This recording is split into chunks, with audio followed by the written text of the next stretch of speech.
3-month-old male child was brought by his mother with a complaint of a discontinuity in the left side of the lip since birth. The child is born out of non-consanguineous marriage, full-term normal vaginal delivery. In the antenatal history, there is no history of any infection such as rubella, no history of drug intake like phenytoin, steroids, or retinoids. There is no history of smoking or alcohol consumption during the antenatal period. Her routine antenatal scans were done and were reported to be normal. She took iron and folic acid supplementation during the antenatal period. The developmental milestones and immunizations are appropriate for age. The mother does not give any history of complaints or of difficulty during breastfeeding. There is no history of nasal regurgitation. She does not give any history of ear discharge or repeated upper respiratory infection. She does not give any history of any treatment taken for the current deformity. And she does not give any history of cyanotic spells or difficulty in micturition. Coming to the examination, the child is examined in a well-lit room after making the child comfortable. He is active and playful. His weight is 8 kgs and his vitals are normal. On head-to-toe examination, there is no facial asymmetry, no Mongolian features, no lower lip widths. There is no abnormality in the genitourinary region, his back, and there is no limb abnormality. The systemic examination is also within normal limits. On local examination, on examination of the lip, there is a discontinuity of the lip and the white roll on the left side with a visible alveolus. The peak of the cupid's bow is raised on the cleft side. The lip height is reduced on the cleft side. The vermilion tubercle is deficient on the cleft side, and there is bunching up of muscles seen on the medial as well as the lateral element. The lower lip appears to be normal. On examination of the nose, there is discontinuity of the nasal sill and the floor on the left side. The nasal floor is wider on the left side. The columella is shorter on the cleft side, and the columella base is shifted to the non-cleft side. The nasal tip is broad and it is deviated to the non-cleft side. The nasal septum is also deviated to the non-cleft side. The alar is flat on the left side, and the alar facial groove on the left is obtuse. The alar base is shifted down and out. The angle between the medial and the lateral crura is obtuse, and there is maxillary hypoplasia on the left side. There is a discontinuity of the alveolus noted with a gap of around 0.5 centimeter. The arches appear to be malaligned, where the arch on the non-cleft side appears to be anterior as compared to the cleft side. I would like to do an intraoral examination to comment on the palate, if there is any associated cleft of the secondary palate. The dentition, not specific, not for this case, but for a much older child, and to look at the posterior pharyngeal wall. My diagnosis is a left-sided complete cleft of the primary palate with a nasal deformity without any syndromic association in a child aged 3 months. As per Nagpur classification, it is classified as group 1AL.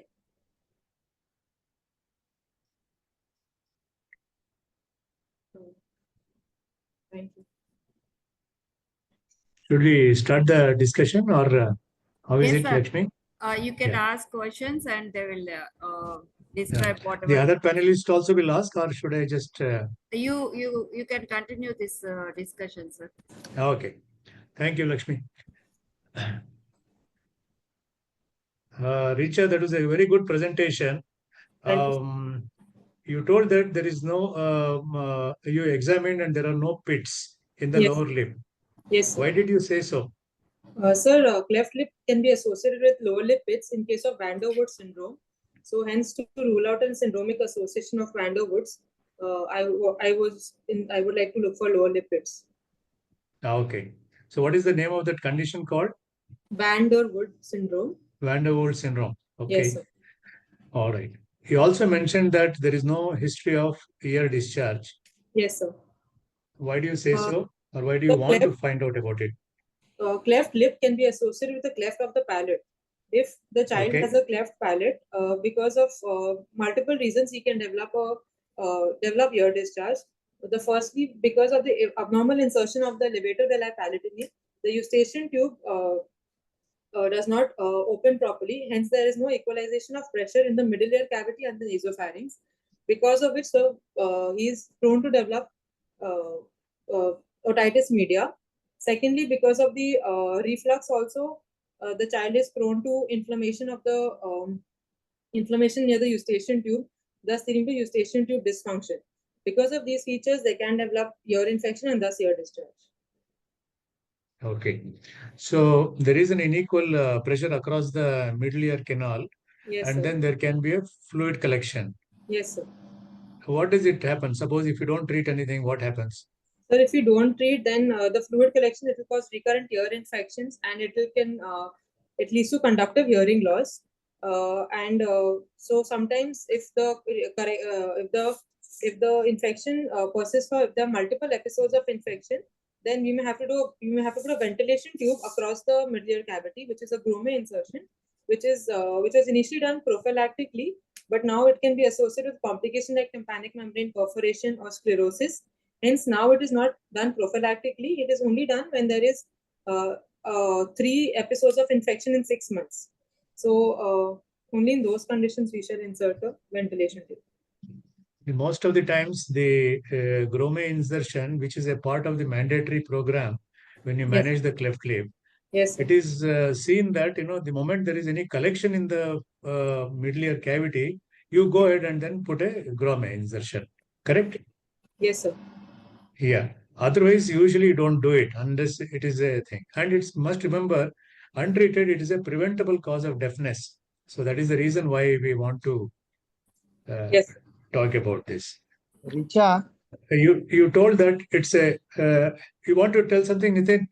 yeah, the lip pits are common in unilateral or bilateral? The lower lip pits common in unilateral or bilateral? Bilaterals. Then you should mention it. Yes, sir. Okay.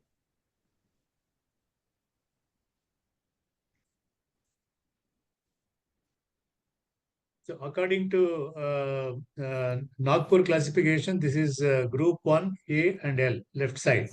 Yes, sir. Yeah. So what other classifications you know? So for cleft lip, other classifications, there is the LASAR classification, which is involving the lip, alveolus, the hard palate, and the soft palate. So it can be classified as per that, or we can have the Kernahan striped Y classification, where we can pictorially depict the areas which are involved in this conditions. Okay. And what is the approximate incidence of a cleft lip in the general public population? So the general incidence 0.6 to 1.8 per thousand population, sir. 0.6 to? 1.8 per thousand population. No. How many childbirths you have? So about per thousand births, about 0.6 to 1.8. Sir. So 1 in about 1,000. Yes, sir. About One cleft lip patient per about 1,000 population and common population you are telling. Yes, sir. Okay. All right. You said that there is a syndromic and a non-syndromic difference. So why do you say so, or which commonly associated syndrome you would like to associate with a cleft lip and a palate? Just name one. So the Waardenburg syndrome we would like to look for. And velocardiofacial syndrome also you would like to look for when there is associated cardiac anomalies. Okay. Yes, sir. Waardenburg, velocardiofacial, the DiGeorge syndrome, and we would also like to look for other associated anomalies of which is called Vacral anomalies as an acronym, where it can be associated with vertebral, anorectal, tracheoesophageal, renal, and limb anomalies, and cardiac All right. anomalies. Okay. But now that you have established the diagnosis, which other team members you would like to call upon and then get a common examination done? So I would like to involve the orthodontic team. I would like to involve the pediatric team and the speech therapist and the ENT to look for any for the ear infection part of it. The pediatrics to look for any pediatrics, the social worker for the social counseling of the patient, the psychologist for counseling of the parents and to prepare them for the further management and the current situation of the patient, and also the prosthodontic and orthodontic things. Speech therapist you told, but it is usually at what age? Speech therapist will come later, sir. And then After at 3 months of age, you want to as involve a 3 speech months, therapist. no, but they will require speech therapy later. We can counsel the patients that they may require speech therapy later, and the speech articulation may be a problem. So later in the All right. course, they may have to be involved in the multidisciplinary. In general, all Teacher, covered. Yes, sir. what about the feeding? How are you going Now to feed? that, yeah, now Yes. that you have told you have got a child You are- here, you are called and then upon you have all to the tell, facilities how do you other than counsel the- the patient? First, we have to talk about the feeding, sir. When we counsel the patients initially, we have to counsel the mother regarding the feeding. And in case of cleft lip, they may not have any difficulty in feeding. But if it associated with the cleft of the palate, then there can be difficulty in feeding. So we have to counsel the mother regarding giving small frequent feeds, about feeding the position child in a 45 degrees position, and frequent burping. And we also have to counsel regarding the use of an obturator for the palate, or regarding use of special nipples like the Mead Johnson or the Haberman nipple, to ensure proper, and also Vati feeds with the spoon and Vati feeds for. What about the breastfeeding? So breastfeeding, in the cases of cleft lip, the child they adapt to breastfeeding. They will suck in more of the mother's breast to compensate for the cleft lip deformity, and thus breastfeeding is not a problem in uh, patients of cleft lip. But in patients of cleft palate, because they have an associated cleft of the palate, and they are unable to maintain a negative intraoral pressure. Hence, for those patients, we use these special nipples, and we promote. No. You have to give a technique of breastfeeding in a cleft child. Um, What are the different techniques of giving a breastfeeding in a cleft child? uh, for breastfeeding, that is the baby has to latch on the complete areola at the time of breastfeeding, and the baby has to take in more of the breast at the time of feeding, so that the seal is adequate, and they are mostly breastfed in the recumbent What are the positions? What are the positions of breastfeeding? in semi-reclining position, so they are usually breastfed. What No, is no, no. This- football position? What is straddle position? The football, the head should be above the abdomen at the time of breastfeeding, sir. In a yes. Are there videos available for the breastfeeding? Are you aware of that? Yes, so there are videos available. Then you should mention it, na? Yes, sir.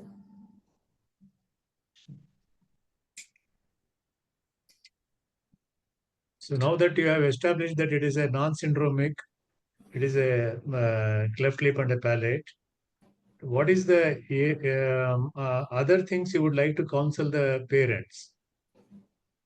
I would like to Specific, yeah. I would like to consider that it is not the deformity is not something which will affect his overall growth, and that it is a completely surgically treatable. Uh, it's a treatable deformity, and also about the number of surgeries which may be required for correction. Then after and the future, and also that if one child has cleft lip, the chances that the other offsprings may have cleft lip are higher. So there should be counsel about that as well. And See, in our country, most of the times they always come with a bit of guilt consciousness, saying that, probably the mother has seen a stellar issue like a solar eclipse or a lunar eclipse. Would you like to allay some fears which are there? yes, sir. I would Would like you like to to. mention about it? That these have got nothing to do with the, presence of this That's cleft lip and palates. sorry Yes, to sir. interrupt. Only 2 minutes there for discussing. Yeah, So if you want to ask any technique related things also, yeah. you can ask. So what age you want to operate? So once the child is more than 4 to 5 kgs and the hemoglobin is more than 10 gram percent, and the child is already 3 months of age, so we can operate him at this age. Usually What is it called? Rule of 10. So rule of 10. yes, sir. And we also, an additional factor we look for is the total leukocyte count, which should be less than 10,000. All right. Yes. Which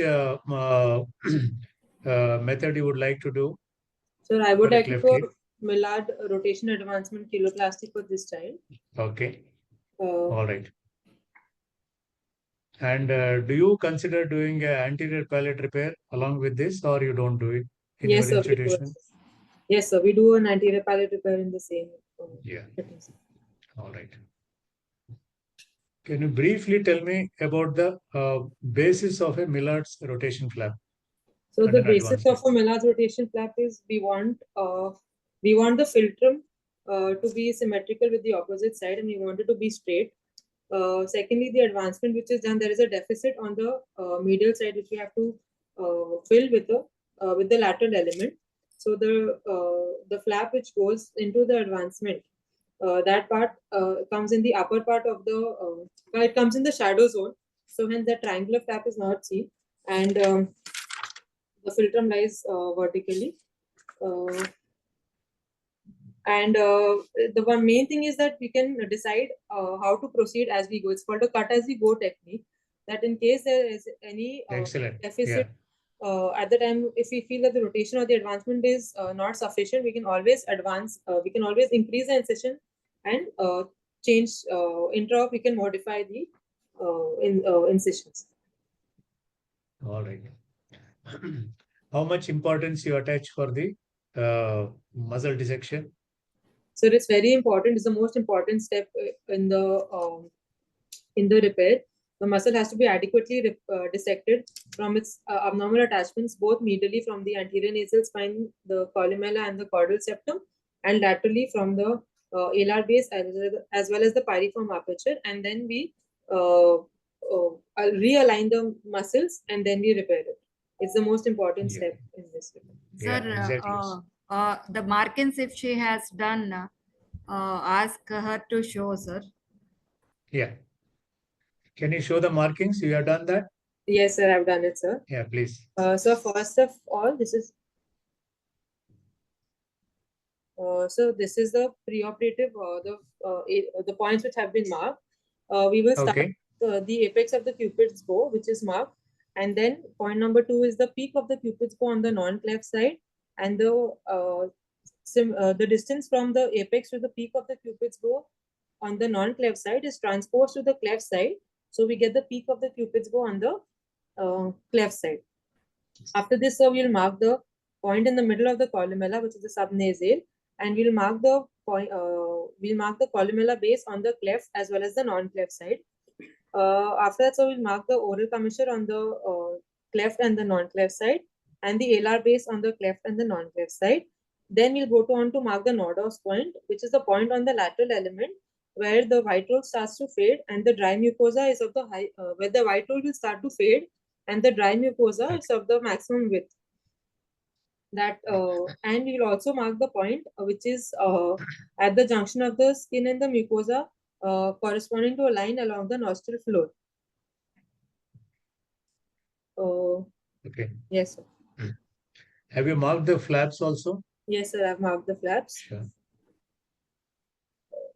Yes. So first, to mark my rotation flap on the medial side, I would like to connect the points from the peak of the cupid's bow on the non-cleft side to the columella base on the non-cleft side, and that will be connected using a straight line. We will proceed horizontally along the columella base. We can go up till the middle of the columella base or up to 2/3 of the columella base, preferably up to the 2/3 of the columella base. And medial to this incision, the flap which is left behind is the C flap. On the lateral element, we will connect the dots from, we will join the lines from the Nordhaus point to the point along the nostril floor, which is connecting the mucosa and the skin, and go laterally to the alar base. So this is my advancement flap, and the medially we have the rotation flap. We have to mark the flaps correspondingly on the on the vermilion as well. So the rotation flap is taken as a straight incision, and on the lateral element, we will mark a triangular shaped flap for the vermilion deficit, which is there in the cleft side. So. Do you think the lateral flap marking you have done is sufficient to be advanced into the defect? Oh, yes, sir. It appears to be sufficient. If on table after we have done the marking, it appears to be insufficient, we can take the nodos point 1 mm more laterally, and that will give us more tissue which we can advance into the defect.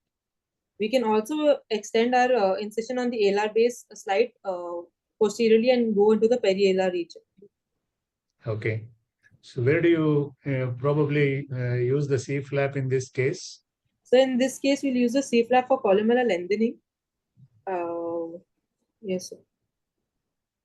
Columella appears quite okay. So on the Or the basic, alar base. the columella is not, it appears shorter on that side. On this Okay. view, it appears to be okay. All right. Okay. Thanks, Lakshmi. Thank you. Thank you. Thank you, Sir, Richa. one small thing Thank you. in this Yeah. Noda's point, do you accept that like her decision of pointing? Do you think Yeah. it is looks little longer from the commissure point? I think nod of points maybe could have been There- about a millimeter lateral. Yeah, that's right. A little fading of the white Fading line of the and mucosa. thinning of the vermilion. Yeah. It's a photo, but you Yeah. have to always judge the length from Correct. commissure to the Correct. point. Okay. Yeah. So Yeah. the peak of the cupid's bow also you have to take into consideration, and from base of the ella you have to mark an arc. Okay, base Yes. to the peak of the normal side cupid's bow, and that those 4 points you have to concentrate. Okay. Yes, ma'am. Thank you. Next, the moderators time starts now, so they can ask few questions or contribute something. Dr. Subodh, sir. Yeah, it was a very, very nice presentation, and Richard took up the questions also very well. And although there were some of the points that I wanted her to be more clear about, one was node of point that has been discussed by you, Dr. Lakshmi, and also by Dr. Nandeshwar. So how would you, this is very important for a good cleft lip repair. So how would you decide the node of point or the peak of the cupid's bow on a lateral side? Okay. Yes. I would rather, what I do is normally. I'm asking Richard. Ask Oh, thank you. Richa will I'm answer. asking Richard. Sir, you have I'm sorry, 10 I'm minutes sorry. at the end, sir. I just mentioned that you all discussed this, so I'm asking Richard. So to decide the position of the nodose point, firstly, we have to measure the distance from the commissure to the peak of the cupid's bow on the non-cleft side and transpose the same distance on the cleft side. Sometimes, however, it does not, there appears to be a mismatch, but that is one way of doing it.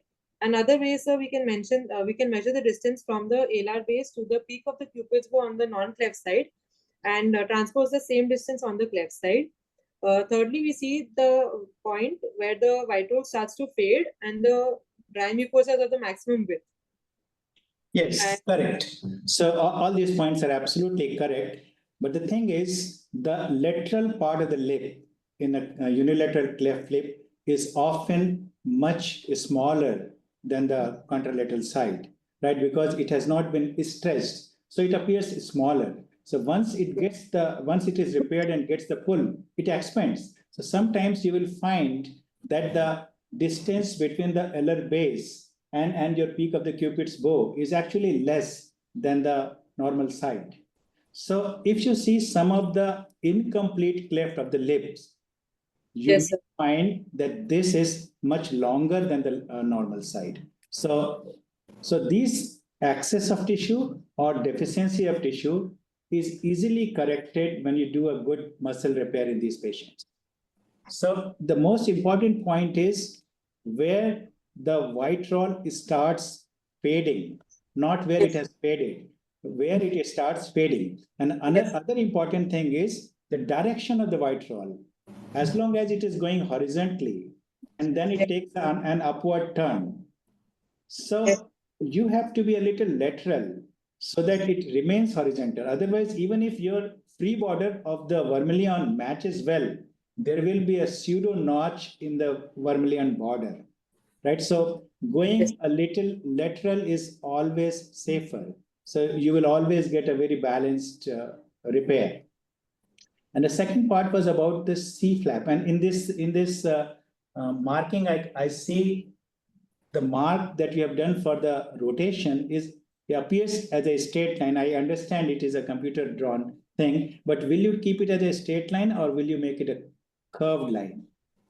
So depending on the opposite side filtrum, if the opposite filtrum is slightly convex, then we can make this slightly convex. Otherwise, I would like to take a straight incision. So how is the filtrum or a filtral ridge on this in this patient? So and this side appears to be straight, so hence I've taken a straight. I've planned for a straight incision. Okay, usually it isn't, right? Usually you have to take it a bit convex, and Sure. then you have taken a back cut as well. So that is only if it is required. If after our taking the incision on the columella base up to 2/3 of the columella base, if then also we're not able to achieve the symmetry of the cupid's bow, then we may have to take a back cut extending vertically. That is not always taken. Only if it is required, we take that back cut. Okay, so when once you give this medial incision, Yes, sir. and how do you think and why do you think that the philtrum will come down? How will you rotate it? If you're not giving a back cut, how will you pull it down? So once we have released it and we open it, there will be a triangular defect there, sir. So we don't always take that back cut. Okay, so once you give a back cut Yes, and sir. you rotate it, Yes. so there will be a gap there. Yes, sir. And how will you fill that gap? So with the advancement flap from the lateral element. Okay, you want to use the C flap there as well? The some part of the C flap will be used for columella lengthening, so it will be in that area, but it will not completely cover the whole defect. The advancement flap will also be used to cover the defects. Okay, now coming to the vermilion incision, you have made a triangle Yes. on the lateral side. Yes. And where are you fitting that triangle? Yes. So I forgot on the medial element, sir. After we have cut the vermilion, we have to take a incision in the middle of the vermilion, where we will fit the triangle of the lateral element. This will give it the median, the vermilion tubercle or the little bulge which you see near, at the level of the cupid's bow. You have made a mark there on the Yes. vermilion on the medial side, so Yes. which is like a straight line. Would you give a perpendicular incision to that? Yes, I will give a perpendicular incision just to feed the vermilion on the lateral element, which is in a V shape, so that it will give some bulk. It will give the shape of a vermilion tubercle. The deficit of vermilion there will be compensated from the lateral element. Okay, so the vermilion has a dry mucosa and a wet mucosa. Yes, sir. This triangular flap will include what? It will include the dry mucosa. Very nice. We have to maintain the continuity of the red line should not be hampered. The wet and the dry mucosa, we have to make sure that the red line stays continuous. So hence Okay. it is only in the dry mucosa. Okay, how much of muscle dissection you will do on a lateral side and on a medial side, on an inferior side and on a superior side? How much at the pars marginalis, how much as the base of the ella, how much on the medial side and how much on the lateral side? From the edge. 7 to 10 mm. So we have to release all the abnormal attachments from the columella, the anterior nasal spine. Hence we have to go inferiorly slightly and from the septum as well, and laterally from the alar base and from the piriform aperture. So about 5 to 7 mm if we release on both sides, we should be able to realign it and approximate it. So. Okay. And we also So, have to release it from the skin and the underlying submucosa so that it can be easily realigned. to what extent? To how many millimeters you will separate? Say, I understood from the anterior nasal spine and Yes, the sir. base About of fella, but One- when you come down, how much distance you will dissect from the edge? 5, 7, 5 to 7 mm. About 1 centimeter maybe. On the medial side, we can maybe dissect a little more, but laterally we may not be able to dissect. I think 7 to 10 mm maybe. Rather you dissect less on the medial side, more on the lateral side. Okay. Yes. And as you come down towards the vermilion, the distance become narrower. So when you come to the pars marginalis, it is just 1 or 2 millimeter. Okay. Right. So, and I'm mentioning pars marginalis again and again because you must dissect there, right? If you leave that, and if you do not give a proper suture in a pars marginalis part of the orbicularis oris, there will be a notch there, right? So vermilion will not appear full, Yes. right? So Yes. tell me about the dissection. You are saying in the piriform aperture. How much you will dissect in the piriform aperture? Will you go up towards the nasal tip, or you won't? No, so not towards the nasal tip, just near the alar base only we'll dissect it at that region. Okay, so you dissected only in the alar base. Then Yeah. how will you bring the ala, the cleft side of the alar base, medial? If you have not dissected that, it is still adhering there at the piriform aperture. Yes. So how will you bring that all that lateral tissue? I can see you have given a incision horizontally, Yes, sir. right up to the alar base. Yes, sir. So with that, you will be able to advance the lip tissue. But how will you advance the alar base towards medially?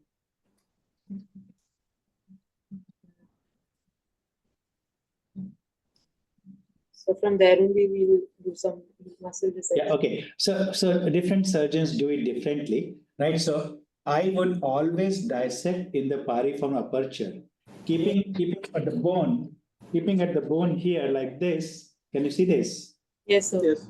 Keeping at the bone here, I will go right up to the nasal tip, and I will separate all the nasal mucosa and skin there, right? And then when you have done that, the alar base comes medially very easily, and the nasal deformity corrects to a significant extent. Yes. This is a very important step in a unilateral cleft lip repair, right? So, Yes. will you do any cartilage dissection as well? No, sir, we don't do. We from both the middle and the lateral incision, we make a plane between the cartilage and the skin. So just in the subcutaneous region, we will do dissection on both sides. And after doing the dissection, we will use hitching sutures and suture the lower lateral cartilage to the upper lateral cartilage of the same side as well as the contralateral side. These are called Macomb sutures, which we will do to shape the alas. Okay, so this step, along with the dissection at the base of the ala and separation, dissection in the piriform aperture, this Yes. will effectively correct the nasal deformity, Yes. right? Yes. So, and I think you covered most of the thing, except in the very beginning about the feeding.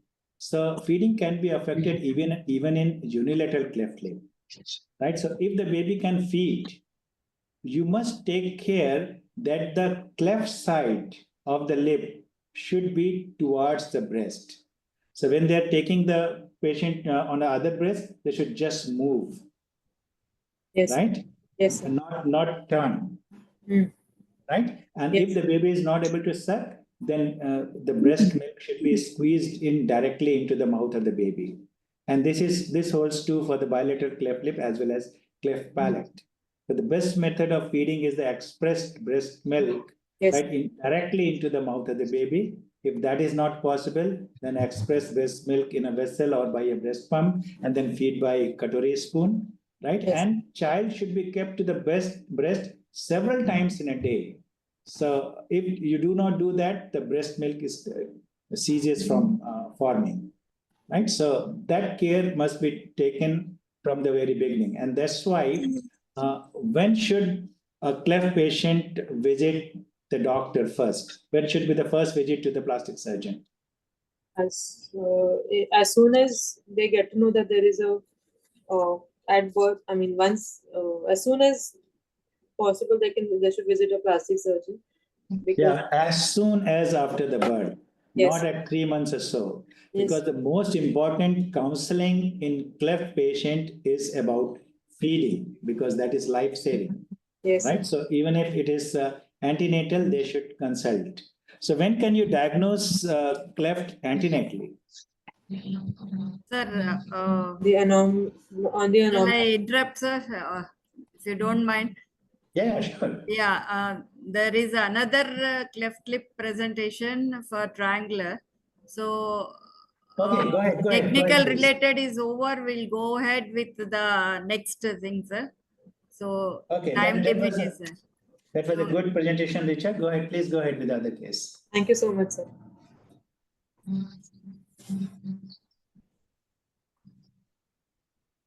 Nitin Mokal, sir, is there? It's very much there. Sir, anything you want to ask in Millard repair? Yeah, after the dissection of the ELA, as described by Dr. Subodh Kumar Singh, the important stitch called as a LR cinch, very, very important stitch, which approximates the abnormal to normal, restores the nostril floor nicely. Very important stitch she has to mention. Yes, sir. Yes.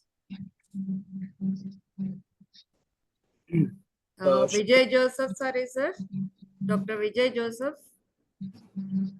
Yes, ma'am. Would like to ask anything, sir? No, ma'am. Everything has been covered. Thank you. Our patron, Dr. Bhattacharya, sir? Yeah. Can you tell me why the columella is deviated to normal side? So because What is the morbid anatomy? so the abnormal insertion of muscles only will cause it to deviate on the normal side, sir. But that is on the cleft side. Yes, sir. Why the columella is deviated to right? That is non-cleft side.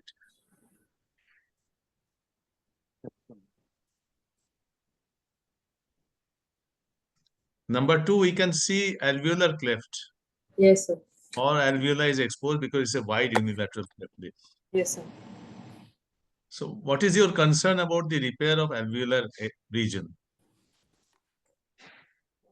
Repair of the alveolar region.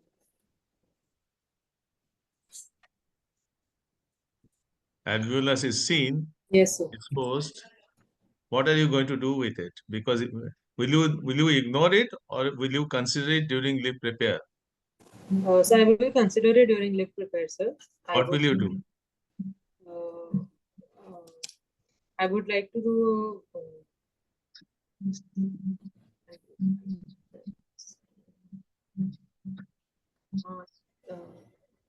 You can do gingival periosteal first, yes. After dissecting the muscle in the lip, what are the layers of the orbicularis oris? So the layers of the orbicularis oris has two components, so the superficial and the deep component. And it their has- function? So the superficial part is involved in facial expressions and speech, while the deep part of the orbicularis oris has sphincteric action, and it is also has a pars marginalis and a pars peripherales. The pars marginalis is in the vermilion, in the region of the vermilion, and surrounding. So once you have dissected the muscle Yes, on sir. either side, how do you repair? How do you oppose the muscles? Suturing technique. So it is slightly overlapped, and we use approximation with. So slightly overlap doesn't mean anything. Okay. So Yes. how do you suture the dissected muscle? Approximation technique. So it is double breasted and is sutured using 40 vicryl. For double breasting, what do you have to do? Yeah. After the dissection of muscle? You have to interdigitate the muscle, and we should interdigitate the muscle and then suture it. How do you avoid a notch just below the repaired vermilion in the center? By dissecting the pars marginalis in the vermilion and approximating that. So the notch in the vermilion is avoided, sir. Not in the vermilion, just below the vermilion into the mucosa. Just below the vermilion. How do you avoid that? Quite often it happens. By dissection of the muscle fibers in the vermilion, in the region of the vermilion, that is the pars marginalis, we have to adequately dissect it in the vermilion and then approximate that as well. Why Miller technique is called cut as you go? So because we can advance it, if we feel that the rotation advancement flap is not enough, we can advance the flap on the lateral element also laterally. And So also, where do you cut as you go? Where do you cut? How do you take that advantage? we shift the nodose point laterally, and we will get more flap to feed into the defect on the medial aspect. And also regarding the medial incision, sir, we have already made the incision after taking the horizontal incision on the columella base. We take a vertical incision. We can take a back cut. If that is also not possible, if with that also there is not sufficient alignment of the cupid's bow, then we can also take a transverse incision just above the white roll, 1 mm above the white roll, and use that feed a triangular flap from the lateral element to align to get symmetric filter column peak of the to align the peak of the cupid's bow. Do you have a speech therapist in your institution? Yes, sir, we do. And those who have no speech therapist in most of the places, how do they give speech therapy? Who gives speech therapy? The mother mostly. How? She is. Who trains the mother and how? Is there any role of temporary blockage of infraorbital nerve by local injection to prevent post-op pain? Yes. Thank you, Dr. Lakshmi. Yes. Thank you, sir. Thanks a lot. We'll go with the presentation of Dr. Ananteshwar, sir. He will show what is done for this case and some markings of the Millard and post-op follow-up to complete this case series. Sir.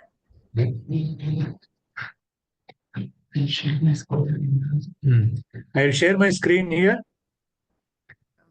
Rohit? Rohit will do, or shall I screen from here? I think he has inserted. Rohit, can you do, or you want to? He's doing it.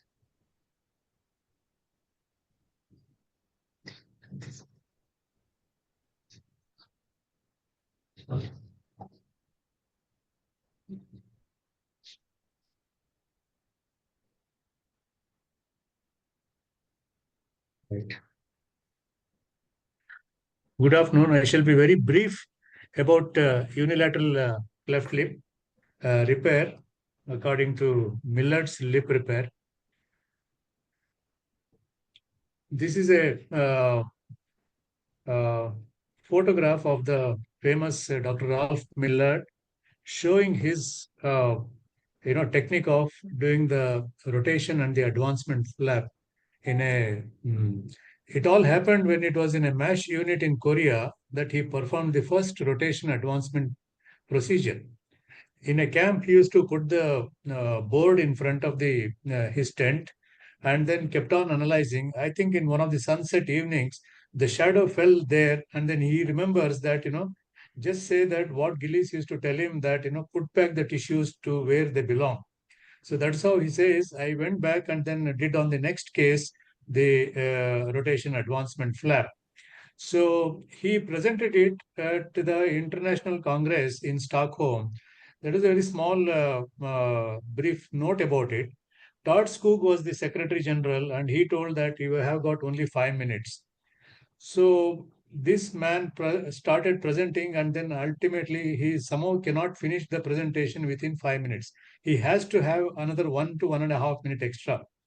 So it is famously told that he walks right back from the podium and then walks and he starts talking as he starts walking, and then he finishes the presentation because Kilner was the sort of chairman for that presentation, and that's how the history goes on after 1955. So that is the time when he got this procedure done.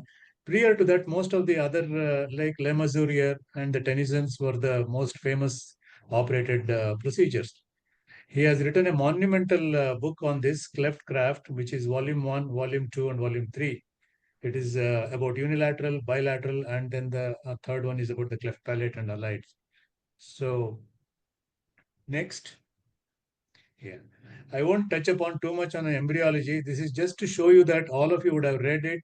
And this is just starts around 3 months, and then it goes on about the how the cleft is formed. Basically, because of the improper mesodermal penetration compared to the earlier thing that the mesodermal element between the median nasal cleft and the lateral cleft was unable to fuse together. So the mesodermal penetration theory propounded by Stark is the one which is currently held in vogue. Next.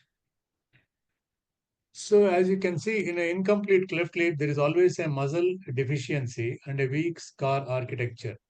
So you may question, it is the God's way of trying to deal with the manufacturing defect, but somehow he is not able to do it totally fully. So, but even in these cases, the repair has to be done because the underlying muscle deficiency will not be corrected if you don't operate, and it will give you some sort of a visual deformity subsequently. So, hence, lip repair is a must. And next one, another two common things are again Simonot's band at the base of the nose, which gives you some semblance, and of course the Van der Waals syndrome, where there are lower mucosal pits. That's usually in the case of a bilateral cleft lip. Next. This is the usual classification, which is the Kernahan and striped Y classification, which is on the right side. On the left side, Miller modified it, including the nasal floors on the top of the screen. Next. Now, why does Miller's repair stand in a very different way compared to the other things? It is a technique which is called as a cut as you go technique. The cut as you go technique means you can start elevating the rotation flap a millimeter by millimeter, going up to the columella, and then going up to the midpoint of the columella, and then keep on analyzing how much drop it has reduced for doing the rotation. The moment it reduces, so then you start again. If you feel it is incomplete, if you feel it is still required, you can start taking the back cut. Back cut gives you about another 1 to 1.5 millimeter of length more. So the vermilion border drops down to a more horizontal level. Now coming to the lateral element, it also, what happens is the nod off point can also be shifted, and the cut as you go technique can also be extended along the superior border of the advancement flap, which goes along the base of the ala. Then if required, by millimeter, go along the perial or crescent. So it is really a cut as you go, and it can be done in a very nice way. And most importantly, it preserves the Cupid's bow and the philtral dimple. The philtral dimple is almost as prominent as a in the facial structure, and any scar which is skirting across it around 90 degrees, it starts becoming more apparent. That is the biggest sort of objection which is raised to the Tennyson's repair. So a scar is placed in this case in a more anatomical and aesthetic lines along the philtral column, as we can see in the operated same child about on the left side. The tension of the closure under the alar base reduces the flare. That is where Dr. Nitin Mokal was telling that we do take a alar cinch, which goes right across from the septum. The septum is the one which is deviated in the midline, and that is the one which causes the columella to be deviated to the left side. Richa, this is for you. Right from Dr. Bhattacharya was asking about this. So the scar is placed in a more anatomical and aesthetic lines along the philtral column. And the tension of the closure under the alar base reduces the flare and promotes the underlying alveolar molding of the alveolar processes. So it also amounts to that, the whatever the gap between there, suppose if the alveolar arch is like that, by doing a good lip repair, the lower segment of the alveolar arch starts moving upwards. What it happens somewhere in a lip adhesion also is the same story, so that the alveolar arch starts molding into the level to the normal side. Next. So the medial flap rotates downwards to achieve the necessary lengthening, which is required on the medial aspect. The lateral flap advances into the defect produced in a triangular defect, which is produced by the downward displacement of the medial flap below the columella and up to the superior portion, 1/3 of the flap. And a small pennant-shaped medial flap, which is the C flap, what we call it, can be used to restore the nostril sill or probably lengthen the columella. That's what I always keep telling, that whenever I do the dissection, the C flap, I always keep it to the last. And I keep telling my students that C flap is the one which always says that where it wants to go. It says, I want to go towards the columella, you go and put it in the columella side. I want to go towards the alar base, you go and put it into the alar base. So it virtually shows the direction in which it wants to be placed in the final repair. Next. This is the brief marking which is written it in the thing, which has actually been explained to that. So only thing is the midpoint, that is the God-given midpoint, is the one which is taken first. And then the normal height of the Cupid's bow is measured from that side, about 4 millimeters. And on the same side, 4 millimeters is marked on the affected side. From there, the medial flap will start upwards, and then it starts going like that. And then the moment it reaches the columella, it starts coming down like that as a back cut. And if required, so these 2 points has to become more horizontal by creating a small triangular defect in the upper portion of the lip. At the same time, I also, 1 minute, please keep it back. Yeah. I also do the medial mucosal and the lateral mucosal flap. And I also take an opportunity to do the primary cartilaginous repositioning of the thing by Macom's technique. Some do have a reservation about doing this, but I do in most of the cases. I do a dissection of all the slumped cartilages right across the thing. And in the final stop, I take a bolster going from inside and outside and then anchor it onto the root of the nose here. So this is the lip repair which goes on to the thing. And then there is a small segment of a C shape, like a V to Y. I advance it into the mucosal margin to prevent the notching here. And that is the lateral mucosal flap, which is usually I use it to build the nasal floor, so that the advancement of the alar base will come much more superiorly and also much more easier for the approximation towards the cinch technique. Next. So these are the standard thing, the markings, the rotation flap, the advancement flap, the C flap, the L mucosal, and the N mucosal. You can see here, this is the God-given midpoint. So same distance marked here to the normal side. That is the length of the Cupid's bow on this side. So from here to here, the distance, same distance is marked here. And a small curvilinear position comes up to this place instead of a straight line, and up to the midpoint of the columella, and if required, it goes down and then goes back as a back cut here. Now, the C flap will start from here, going up to the columella base. Node of point you can see here.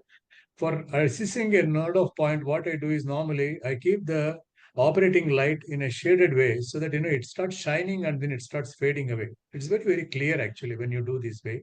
And from there, I start the advancement flap going up to the base of the columella, and then, base of the ala on the left side, going up to the base of the ala along the perialar crescent.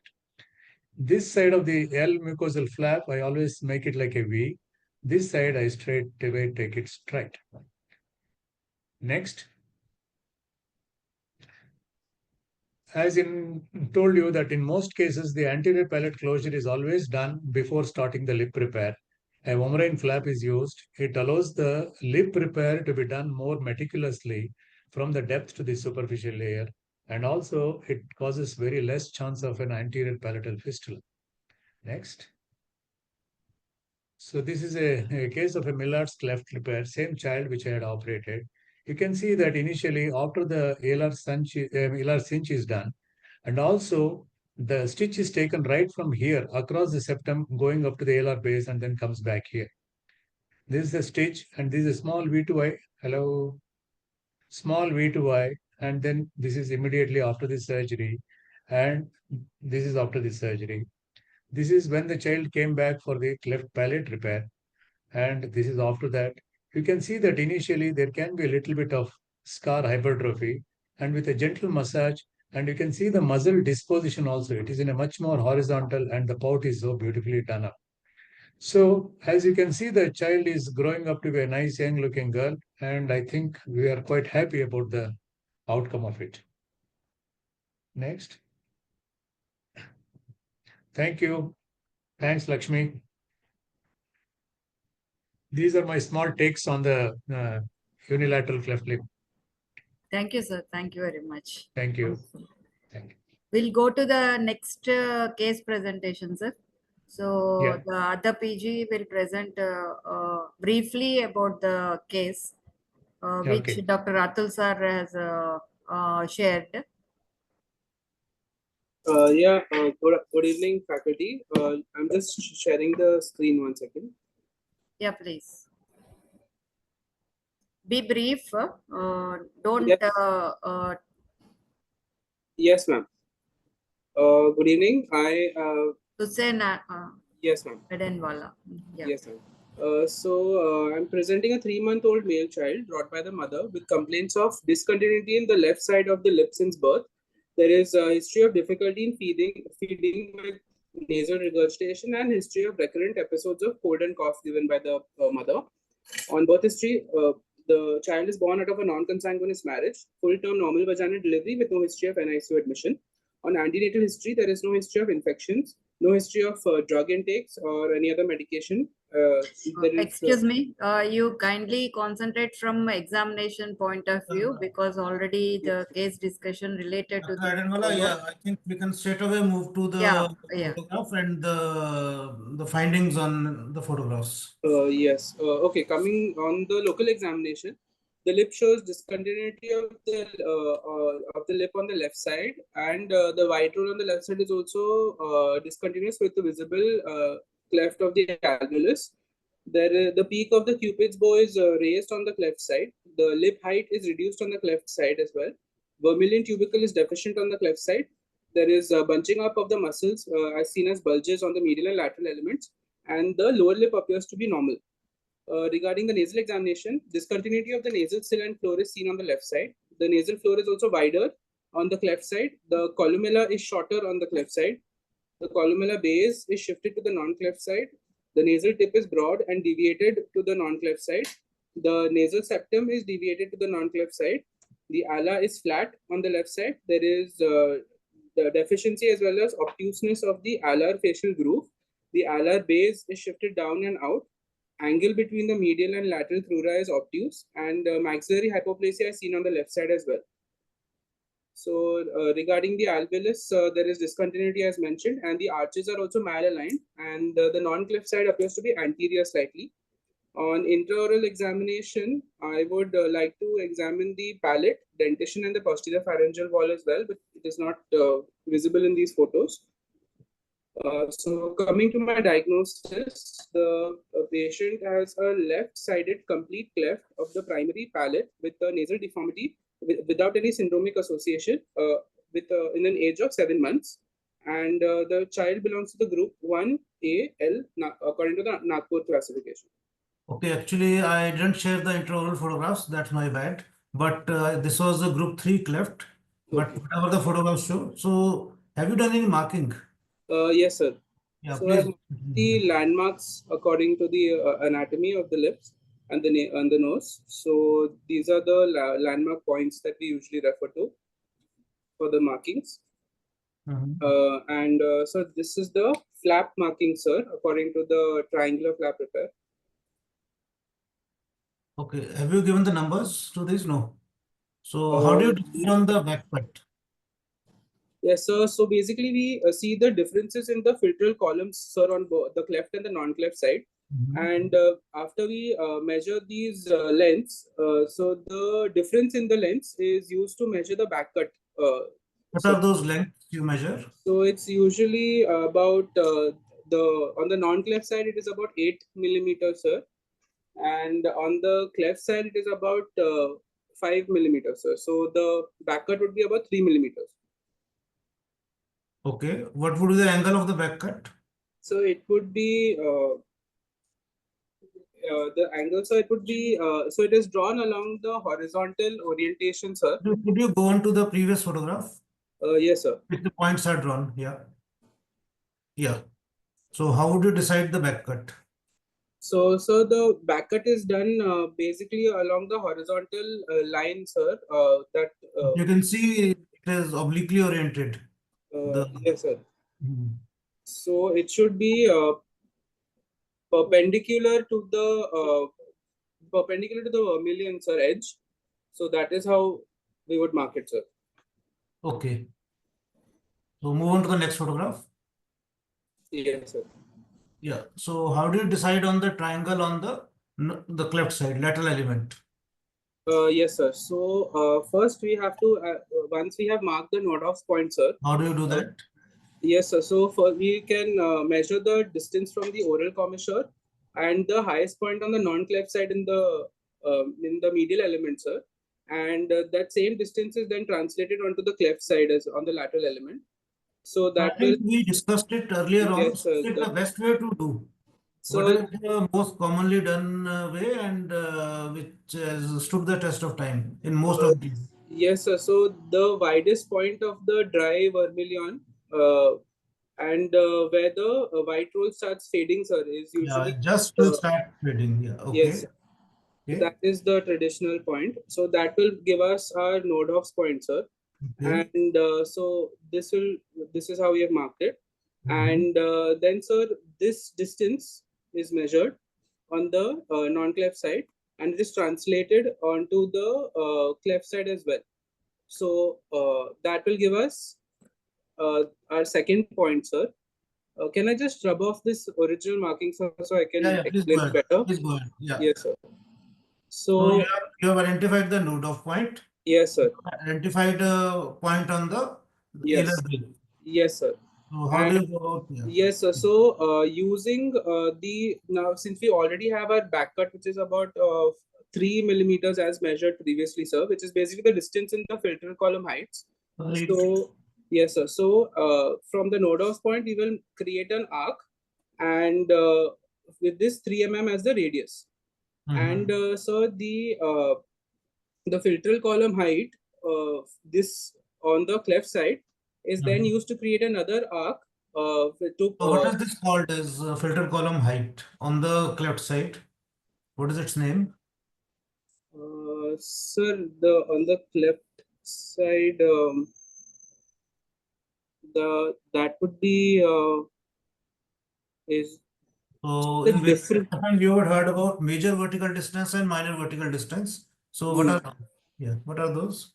So the major vertical distance would be the filtral column on the non-cleft side. That would be lip height. Yeah.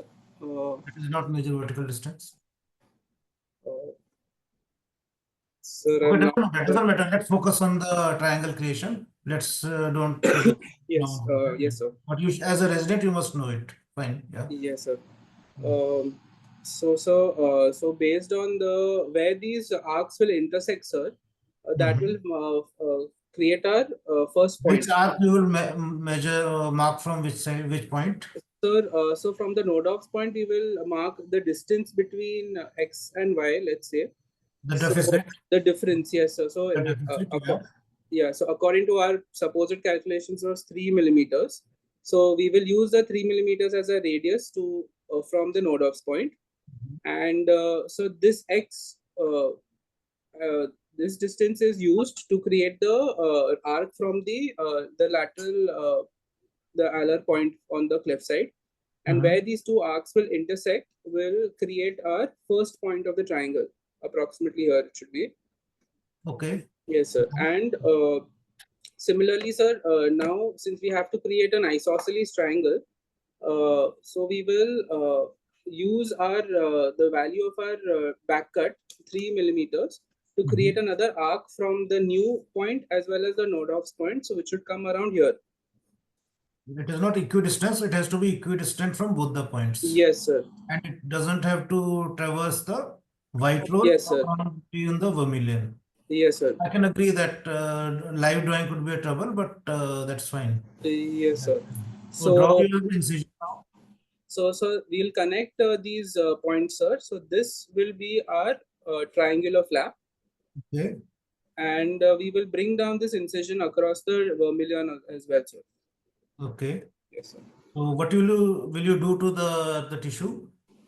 So Very once, yes, sir. So once we have raised our flap, sir, we will separate the muscle from the underlying submucosa and the subcutaneous That's tissue. agreed. Yes, So sir. since you have given this incision, a Yes, part sir. of the skin and part of the mucosa appears to be like turned down. Yes, What sir. is So it will it? be turned inwards like a book, basically, sir. So that we can approximate the incision lines and create a new suture line, sir. So the excess tissue, these flaps will be turned inwards. So what are these flaps called? This is the L flap, sir. Sorry, this is the M flap. This is the L flap. Okay. So they are utilized for creating complete the sentence. So they're utilized to create they're used for the anterior palate repair, sir. No, they are not used for anterior palate repair. It is for the depth of the lip. Depth of the Sulcus sulcus, ligament. yes, sir. Yeah. And in case deficiency in the anterior repair is there, it can be made good by the L flap. Yes, sir. Usually Yes, we use what do you use for anterior repair?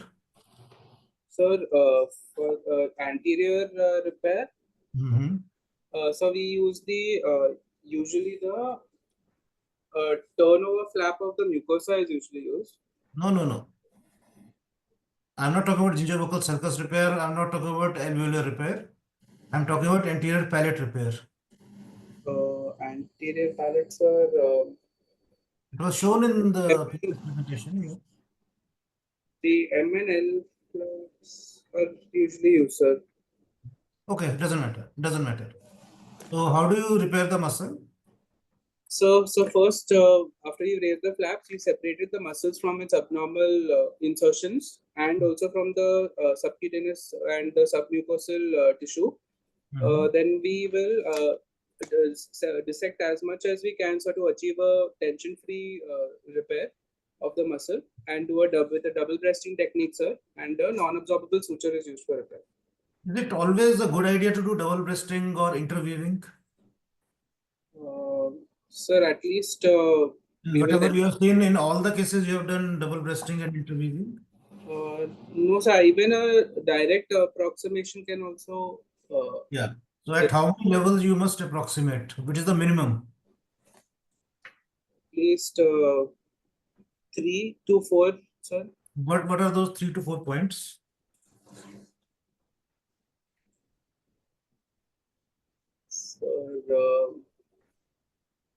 At least 3 points.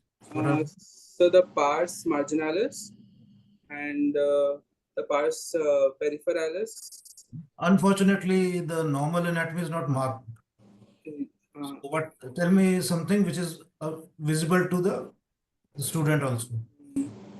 What levels? Vertical levels. 3 vertical levels where you must do the approximation. So the vermilion, the columella. Not columella, the nasal sill level, at the level of the triangle, and separately at the time of the vermilion to avoid notching. Okay. Of course, you have to put more, but these are the minimum. Yes. So I think most of the theoretical questions we discussed in the previous presentation, I think we missed on to what could be the maternal risk factors for development of lip and palate. We didn't cover that. So Maternal risk factors, so there would be a history of infection, sir, especially viral infections like rubella is a known risk factor. Is rubella So, very common in India? no, sir, it's no What longer. is more common? Um, Let's forget about infections. Anything yes. else? Which is So, more common? drug and medications can lead to clefts also as well, like use of corticosteroids and anti-epileptic drugs like phenytoin and Yeah, valproate. Sir. yeah. And also gestational diabetes is also considered a risk factor as well. Yeah. So then, even if there is any radiation exposure during pregnancy, Any vitamin yes, deficiency or poor use? yes, sir. There may be vitamin D deficiency. Vitamin D? Vitamin A and E, sorry, can lead No, to no. um, folic acid as Yeah, well, sir. Yes, which is not a common cause now, yes, but it is yes, a sir. known cause. In Yes, India, sir. since we are replenishing that, it is not a Nutritional common cause. deficiency. Yeah. Yes, sir. Okay. So, what about some genes associated with the development of cleft deformities? Could you Uh, name genes? yes, sir. The Vent gene is associated, sir. The sonic hedgehog pathway may also be associated. Mhm. And see the PAX3 gene PAX3. and IRF6 Yeah, and agreed. Mhm. Okay. IRF6 and MSX1, TGF beta 3, these are yes, common genes which are usually associated. That's fine. yes, So during the presentation, Dr. Nantasha talked about a Simonot's band. What is yes. that? So Simonot's band is basically a residual amount of skin, like a skin band that is seen in the upper part of the cleft, sir. So in that, So it's what does just it represent? so it's basically it is a residual Is connective it a tissue. residual or is it something which has not been percolated by something? Is it good for the plastic surgeon or bad? Yes, sir. Yes, sir. It is a sign of a better outcome, sir. As in children with Simonot's band have a better outcome since it prevents the further malalignment of the cleft segment, sir, and it helps in the final outcome, the results, sir, of the cleft. Okay, just two final questions from my side. What are the goals of lip reconstruction? Could you So enumerate? we Yeah. follow the Stephenson's criteria, sir. So there should be an accurate union of the skin, the muscle, and the mucous membrane after the repair. There That should doesn't be mean anything.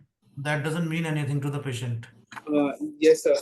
Then there should be symmetry of the nasal sill, sir, on both the sides. There should be a symmetry of the vermilion, sir, on both the sides. Meaning the symmetry of the vermilion, what do you mean by that? Could you objectify that? So there should be a continuous vermilion line, sir, without any notching, or it should be there should not be any difference between the vermilion, sir, on the cleft and non-cleft sides. Okay. And so there should be slight upward tilt of the lips. So why are you giving this back cut? We want to do something. Which symmetry do you want to create? So we want to maintain the Cupid's bow. Yes. First is symmetrical Cupid's bow. Cupid's bow, yes. Agreed? Yes, sir. Second is symmetrical Symmetry of central the column. yes, sir. Central column. Huh. Okay. Yes, sir. And then And adequate dry vermilion height. yes, okay. By the way, which vermilion is on which side vermilion is thicker? Dry vermilion. On the The lateral lateral element or the medial element? on the lateral element, sir. Okay. So how, okay, agreed. And anything else? And so there should be minimal scarring for after the surgery, sir. Okay, how would you Time ensure? is over, sir, Yeah, just for one point. discussion. Yeah. So just one point. There should be Yes. columella should not be scarred, and Yes. whatever scar you form there should be a break in that. Yes, sir. Okay. Yeah, Dr. Lakshmi, over to you. Thank you, sir. I invite the judges, moderators, would like to say anything. Moderators would like to ask any questions. Subodh, sir. Judges, No, I think it has been covered very well, and Okay. Dr. Atul has also asked most of the questions. So I think that's enough. It was a good presentation by him. Yeah. judges from judges side. I just Dr. wanted Nitin, to sir? make one point Yes, sir. that both Richa and Hussein had said that the tip of the nose was deviated onto the non-cleft side. If you look at their presentation, I just want to point out that the tip is always deviated to the cleft side. It's the base which is deviated to the non-cleft side. If you go back to their presentations, both of them have mentioned that. So yeah, You that are was right. just one. Yes. The Yes, sir. other point is, what exactly did Nodov say was his point? Because I think we all are giving our own interpretations probably to Nodov's point. There are multiple things that you look at in the unilateral cleft. Everyone has pointed out many things. One is the lip length. You match it with the non-cleft side. The other one was where the white line begins to fade. But I think what Nodov was particular about is where the red line begins to taper towards the white line.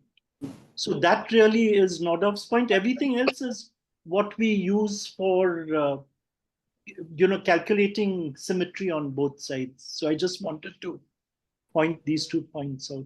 Thank you. Thank you, sir. I invite Mustafa Kadir, sir, and Dr. Abhilash. Thank you, Dr. Lakshmi. Am I audible? Yes, sir. You Yeah. can contribute your Yeah. Both the presentations were very good. I have no additional comments except few points here and there. For example, the goals of lip repair. The goals of lately has additional value. It also includes achieving some kind of nasal symmetry in order to establish a good nasal function. So that is one of the goals that you need to keep in mind when you do a lip repair, because it is not just a lip repair, it is a lip nose repair. It is how you perceive. The perception has drastically changed. And in your attempt to get the nasal symmetry, these days, adjuncts like nasoalveolar molding has become extremely popular. That is one thing. And I have a small query to the second presenter, that is Hussein.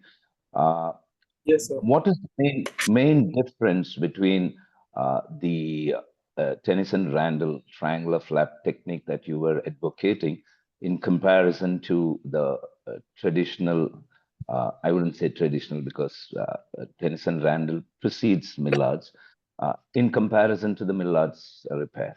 Yeah, yes. So Millard's repair, as discussed earlier, was a cut-as-you-go technique. But the Tennyson-Randall repair, sir, is a very precise and geometrically accurate technique, sir. So there are no changes that can be done during the surgery based on the markings and the.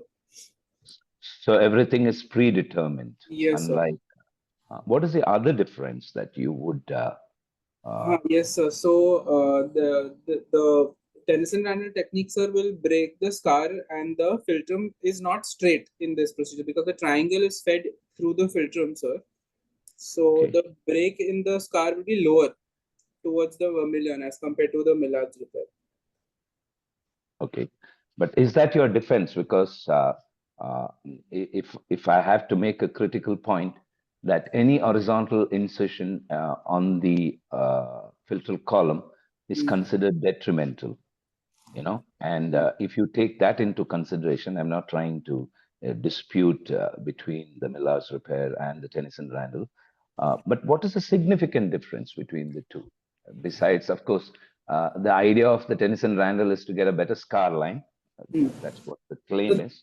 The preciseness of the technique is what gives it its advantage, sir. So as it is a more predetermined and the accuracy is better, sir, with the Tennyson-Randall repair. So would you consider Tennyson-Randall as an anatomic repair? Yes, sir. On what basis?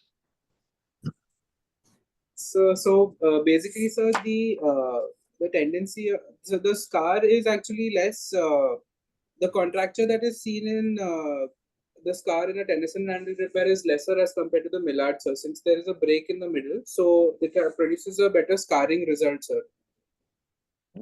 But if you look at the Millard's scar line, it more or less mimics the filtral column on the non-cleft side. Isn't that true? Yes, sir. I'm just trying to test how well you can defend your presentation. Thank you very much. I think you did a good job. Thank you, sir. Thank you. Thank you, sir. Dr. Abhilasha, would you like to contribute anything or ask any questions, madam? No, madam, a wonderful presentation, and I think almost everything has been covered. Ma'am, can I make a point, ma'am? Yeah. Yes, yes, please. I'm Yeah, Dr. ma'am. Neela. Yeah, please. Yeah. No, actually, Dr. Hussain, actually, Millard's, though is a cut and go, it is not that random. You actually have to measure the distance from the in the non-cleft side also, from the LR base to the top of the Cupid's bow, that side, and try to match your rotation exactly on that. The back Yes. cut that you are planning and all those things should have the length of the filtral column on the non-cleft side. So if you do those measurements correctly, most of the times you will get the Millard also as precise as you want it to be. So Yes, ma'am.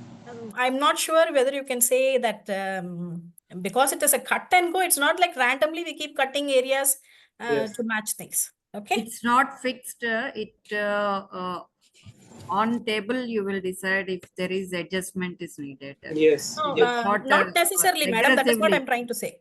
Yes. You will Not be necessary. cladding, but if anything is needed on table, that can be modified in Millards, which is not possible in the Tennyson land. That Yes, that is true.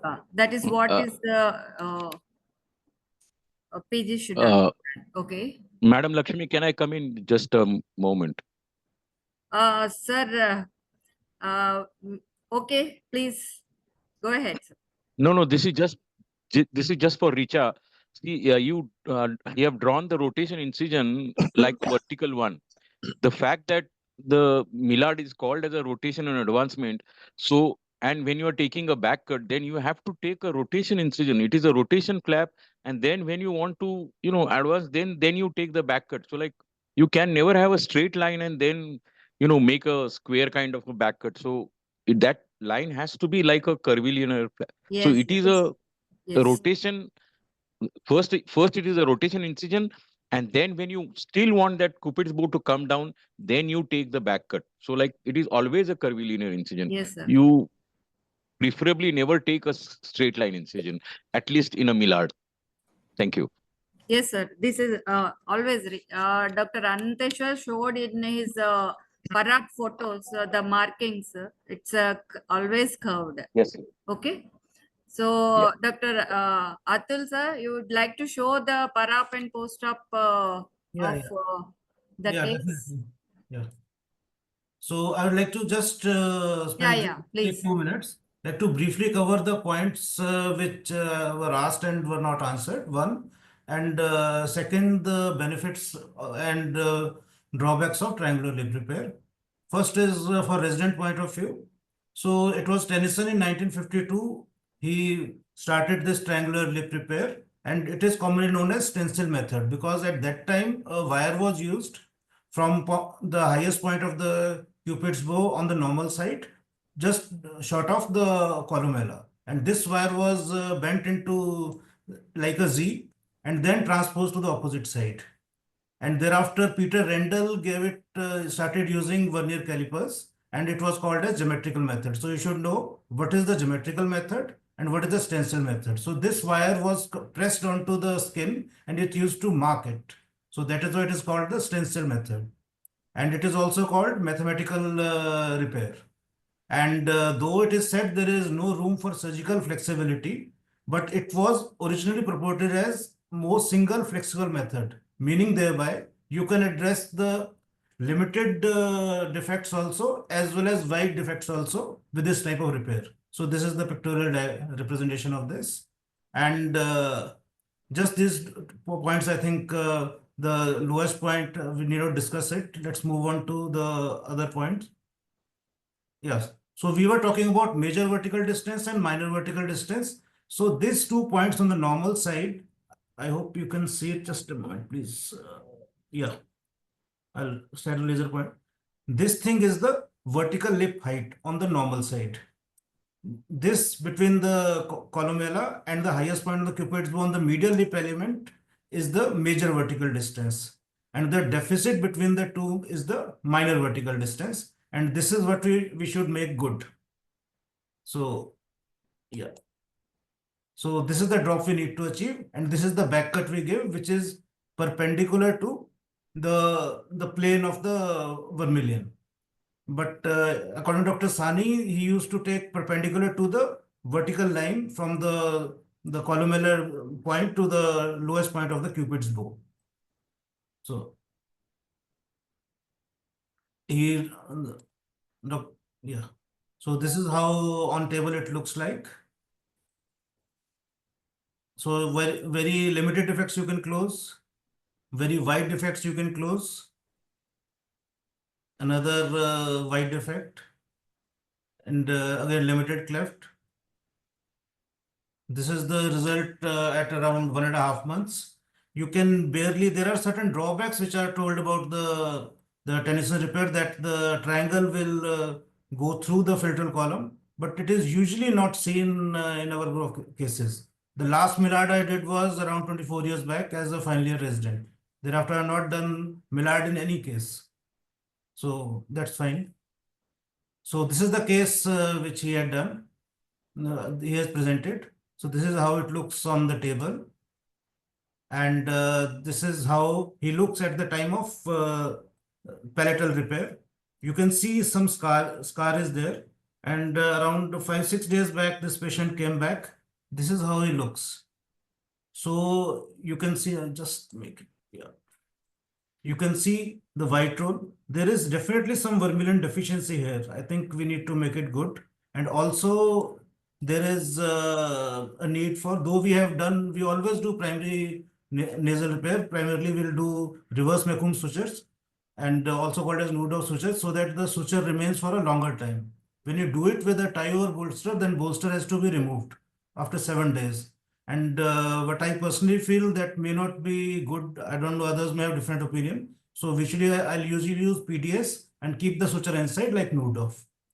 And I'll take him for preschool rhinoplasty. I think there is some more lifting is required.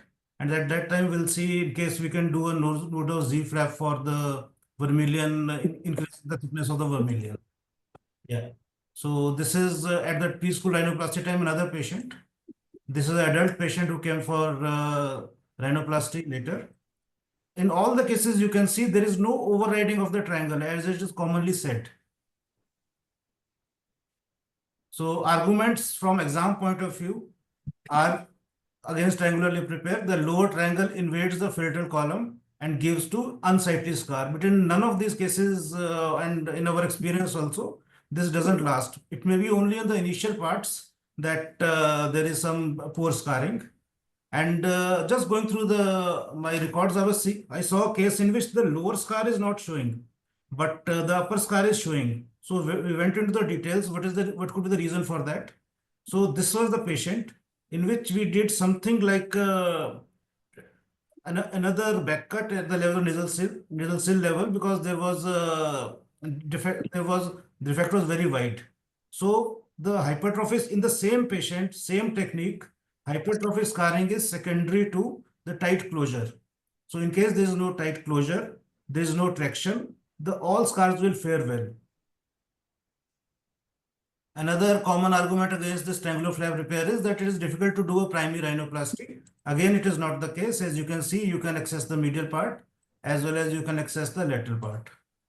So in our experience, it is a versatile method of triangular lip repair, of cleft lip repair, applicable to complete spectrum of cleft lip cases, minor to very wide clefts. It is a precise geometrical design which is very useful in a training institute like ours. In case you have done the marking, resident can continue and you can be assured of a reasonable result. It is easy to teach, learn, and execute. So scar line has minimal tendency to hypertrophy, almost imperceptible, and the final scar is always zigzag. And one of the limb can be easily camouflaged. And lip, in our experience, lip aesthetics are excellent with triangular repair. And we feel that it is a versatile method with a pleasing outcome. Thank you. Thank you, sir. I'll stop Both sharing. the techniques very well shown, and the cases also very well presented by the pages.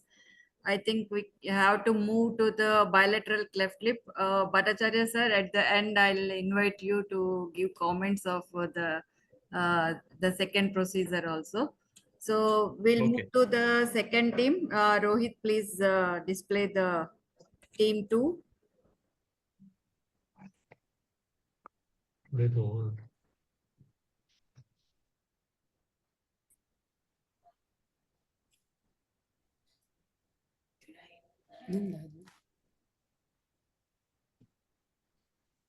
Dr. Pratyusha Ande and Dr. Anusha Bhatt are from Jawaharlal Nehru Medical College, Belgaum, will present this case.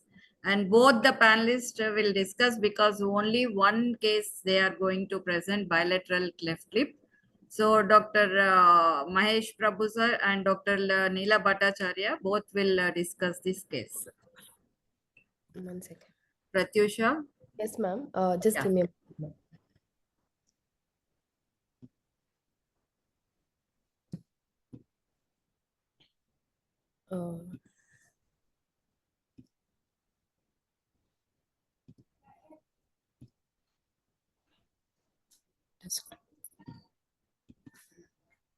Ma'am, is it audible? Yeah, Visible? yeah, it's audible, visible. Please carry on. Yes, ma'am. Good afternoon, everyone. Myself, Dr. Anusha Bhatt, and today we are presenting a case on bilateral cleft lip. Coming to the history, it is a 3-month-old male child brought by the mother with the presenting complaint of discontinuity in the bilateral lip since birth. It was a full-term firstborn child to a parent of age 30 and 28, father being 30-year-old, by normal delivery in a non-consanguineous marriage. Child cried soon after the birth, with birth weight being 2.6 kgs. Soon after the birth of a child, parents were informed regarding the feeding, and they were counseled regarding the feeding about the condition, and they were counseled regarding the feeding advice. No history of nasal regurgitation, recurrent upper respiratory tract infection and ear infection. No history of any congenital anomalies. Developmental milestone, they were adequate. Immunization was up to date and adequate weight gain was present. Antenatal history, no history of drug intake or for any chronic illness. Intake of iron and folic acid and zinc as per the advice of the physician. No history of smoking or alcohol intake. No history of radiation exposure or infections. Anomaly scan was not done during the antenatal period. Family history, no history of cleft lip and palate in the siblings. No history of similar complaints on the maternal or the paternal side. Examination. Good afternoon. This is Pratyusha. I'll be speaking about the examination further on. So on examination of the child is active and play. Concentrate on the lip examination. Okay. So coming to the local examination, so I would like to discuss on examination of lip, nose and the alveolus. So per se, starting with the lip, it is a bilateral lip discontinuity noted, where there's a lip ending at the base of the ALA with white roll abruptly ending. So now the lip, I would like to divide it into lateral lip element and a medial lip element. So first, starting off with the lateral lip element, there is discontinuity of the free border of the lip. Vermilion discontinuity is noted, which is dry vermilion and wet vermilion, along with discontinuity of the white roll. And muscle bunching over the lip proper is seen on the bilateral sides. So now coming on to the medial lip element, the prolabium and the premaxilla are seen. So on the prolabium, there is no white roll present, and the dry vermilion which is there also, it is very thinned out and not adequate. And then coming to the premaxilla looks mildly protruded. It appears to be a 2 to 4 tooth premaxilla, and there is no gingivo-buccal sulcus. So now coming to the examination of nose, the columella is short, the tip is broad and central, the dome is flat, the lateral crust of the lower lateral cartilage are posterior and laterally displaced. The septum is central. Looking at the ala, they are flared up and widened and horizontally placed. The nasal cell discontinuity is present and the dorsum is flat and broad. So in this picture, if you see the alveolus, there is discontinuity of the alveolus seen on the bilateral sides. The cleft looks symmetrical. And then we have to also look for the palate, wherein we have to look for the clefting, and also we have to look for the wormer. But this picture doesn't show up palate, so we are restricting ourselves to the alveolar cleft. So in our diagnosis, this is a case of 3-month-old non-syndromic male child with a bilateral cleft lip with alveolus of NAGPUR classification of 1A. And further, the management of this patient. So at age of 3 to 6 months, we will first plan for a lip repair. So in this case, we'll first go ahead with the lip repair because the premaxilla is not protruded much. So we can go ahead with the lip repair initially. And in lip repair, we would like to go ahead with the Mulliken technique. That is because there is no white roll seen on the prolabium. And then along with that, in the procedure, also go ahead and do the anterior palatal repair and the primary nasal correction. And the child would require alveolar bone grafting at the age of 9 to 11 years and secondary cleft rhinoplasty at around 16 years if required. So can I go ahead with the marking? Yes. Go ahead. So in the case of, so since we are planning for a Mulliken repair, how we have marked is that we have to first mark the, 1 second, I'll just show.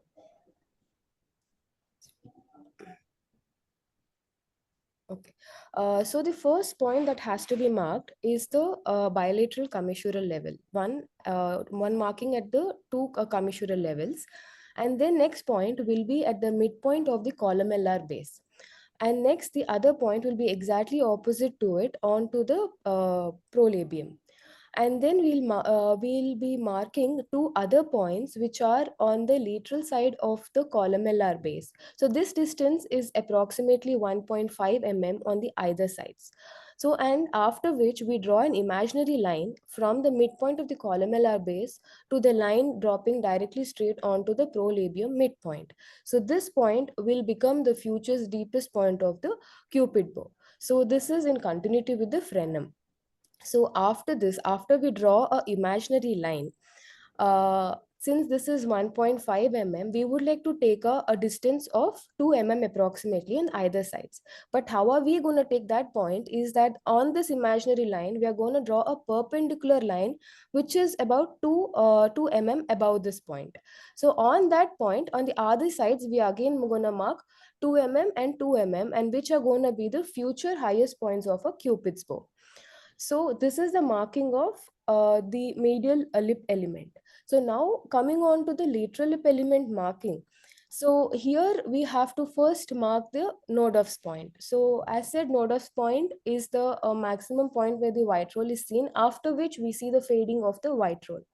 So on the bilateral side, we're going to mark the Nodeff's point. So after which we have to measure the distance between the future highest point of Cupid's bow and the lowest point of the Cupid's bow. This distance is measured, and then this distance is marked parallelly and laterally onto the lateral lip element, which is just above the white roll, because we need this white roll to reconstruct our medial lip element. So this distance is equal to this distance. So after this, we have to measure the other distance. So what is the other distance is this one, which is going to form the future filtral column. So this is going to be the filtral length, which is approximately around 4 to 6 mm in general. So it is subjected to the patient at the end of the day. So this measurement is taken. So according to this measurement, we're going to mark same distance from the lateral point marked to the cleft lip or on the cleft margin. So that becomes our the other point, the second point over the cleft margin.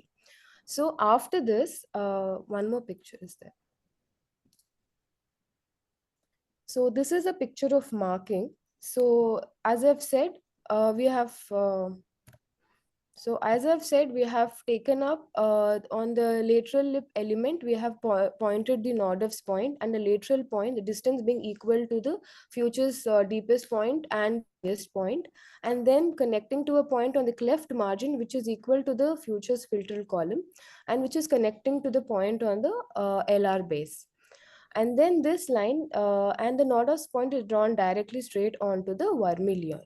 So there's one more point that we have to address here is that we take around 1 mm of a margin on the either sides of the philtral column, which would be de-epithelialized. So de-epithelialization helps in augmenting the philtral column and also helps in providing blood supply to the prolabium that we are reconstructing. So I would like to go ahead and explain the steps how we're going to do this. So these are the nostrils and this is the philtral column. So here is the prolabium and 5 is the premaxilla. So as I've said, we're going to raise the columella flap and then the two de-epithelialized sides of the prolabium. So Prolabial flap, in this not the columella flap. Sorry. Prolabial flap. And we're going to lift it as a unit, and then this is the prolabial dry vermilion part, which is for in future it is going to roll up onto itself to form the gingivo-buccal sulcus. And these are the muscles. So on the lateral, after the markings, we take up the incisions as we mark. Sections depend. So we dissect the middle lip element early, after which when we come to lateral lip element, we take the incisions as marked, we do the muscle paring. So after muscle paring, what we do, we also reconstruct the anterior palate. So in anterior palate, what we do is that we take an incision which is extending from the medial lip element only up to the vomerine to raise the vomerine flap, and on the lateral lip element we extend to raise the lateral nasal mucosal flaps. So on the inner surface we create the nasal floor by the lateral mucosal flaps and by the deep vomerine flap. And this segment that we see is the L flap. That is what we use to create the nasal sill or the nasal floor anteriorly. So this is a picture of mark, and this is how we turn over the prolabium to form gingivo-buccal sulcus. And this is the muscle repair that we do, how we approximate it, nasalis, then coming to the parts peripheralis, and then the marginalis. And this is the final outcome of the incision that we are gonna. And these are the that is about the technique. And then coming to the two cases that were given to us, in which we're supposed to discuss about the findings and the complications the patient can have. Can you just so go in one this slide child, back? we can. Hello, can you go? Yes, sir. Can you just go one Yes, slide yes, back? sir. Which one, sir? Just the last slide of the first case. Marking? No, the next slide. Last slide. Incision. The next slide. Now, This do one, you sir? realize some? No, yeah, the slide, the diagrammatic slide, which you just the last slide. Previous one. Previous one. Yes. Now, do you realize your mistake here? There is a serious cardinal mistake you are not supposed to do. You have shown absolutely everything fantastically, but this diagram you have made a big mistake. We will discuss about it later, but realize that. It has to be on the He road. can tell. You can you tell us a little about the mistake? Can you understand what you've done? I think this should have been a little Yeah. straight, which had just curved up. That is the white line you. No. Do you realize that you have taken the lip tissue like the Barsky method? You understand that lip tissue will grow. So, like, you understand my point? You're just supposed to take the white roll vermilion muscle flap. Not a millimeter of skin should be taken. Now, what you've seen is below your the Cupid's bow, there is normal skin. Mm. And Yes, when sir. the child grows, Mm. you've done a wonderful drawing, except that you've not realized the mistake here. I comment on your drawing and everything, but this is a serious mistake. Do you realize that? I realize. Sir, yes, I realize. Because But you will not actually, if you you should done. do is the suture line is exactly on the Cupid's bow. Cupid's That is bow. what Yes. is the Yes. role. Yes, You yes. the Exactly. one It cardinal should be exactly. principle of bilateral lip reconstruction is what has been violated by your suture line. So, Yes. And Please, definitely. I interrupt for a minute. Dr. Subodh sir has to leave the meeting and go for going out of station. So I request Subodh sir to contribute anything or ask any questions before we proceed with the other discussion. Wonderfully presented. It was a very nice presentation, and also the diagrams are also very good, and she explained it very well. And till the last point when Dr. Mahesh Prabhu caught it. So this, as Mahesh Prabhu has already mentioned, the biggest mistake that can be done in a bilateral repair. Otherwise, bilateral repairs are simpler than unilateral repair because you can create the philtrum of your choice. So there is a symmetry. So you can always make this the design of the philtrum as you want. I mean, you can look at the mother and you can make the philtrum of the child. But then if there is an element of skin between the incision line of the Cupid's bow and the vermilion, then that will be a disaster. That will always show, and there should be no skin there.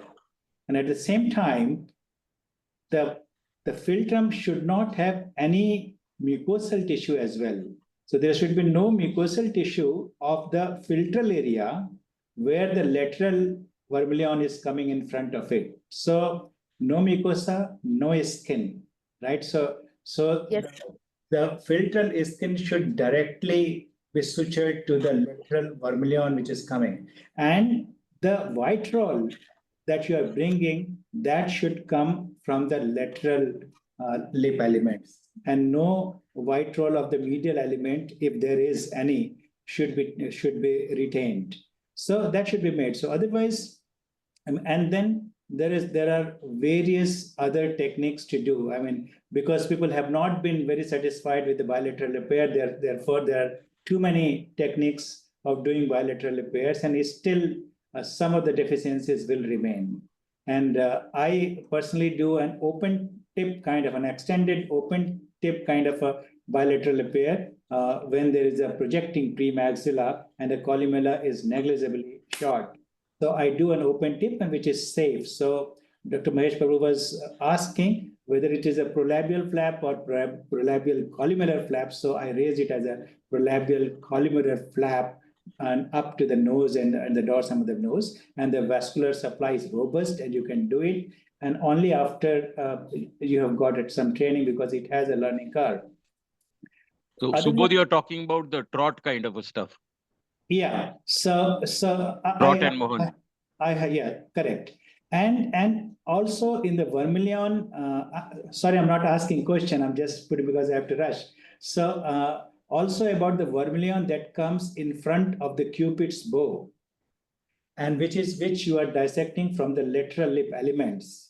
You should take all the care that there should be some bulk in it, some muscle in it that you are taking from the lateral part. You don't need to make it too thin. Otherwise, the central part of the vermilion in the lip will become thin.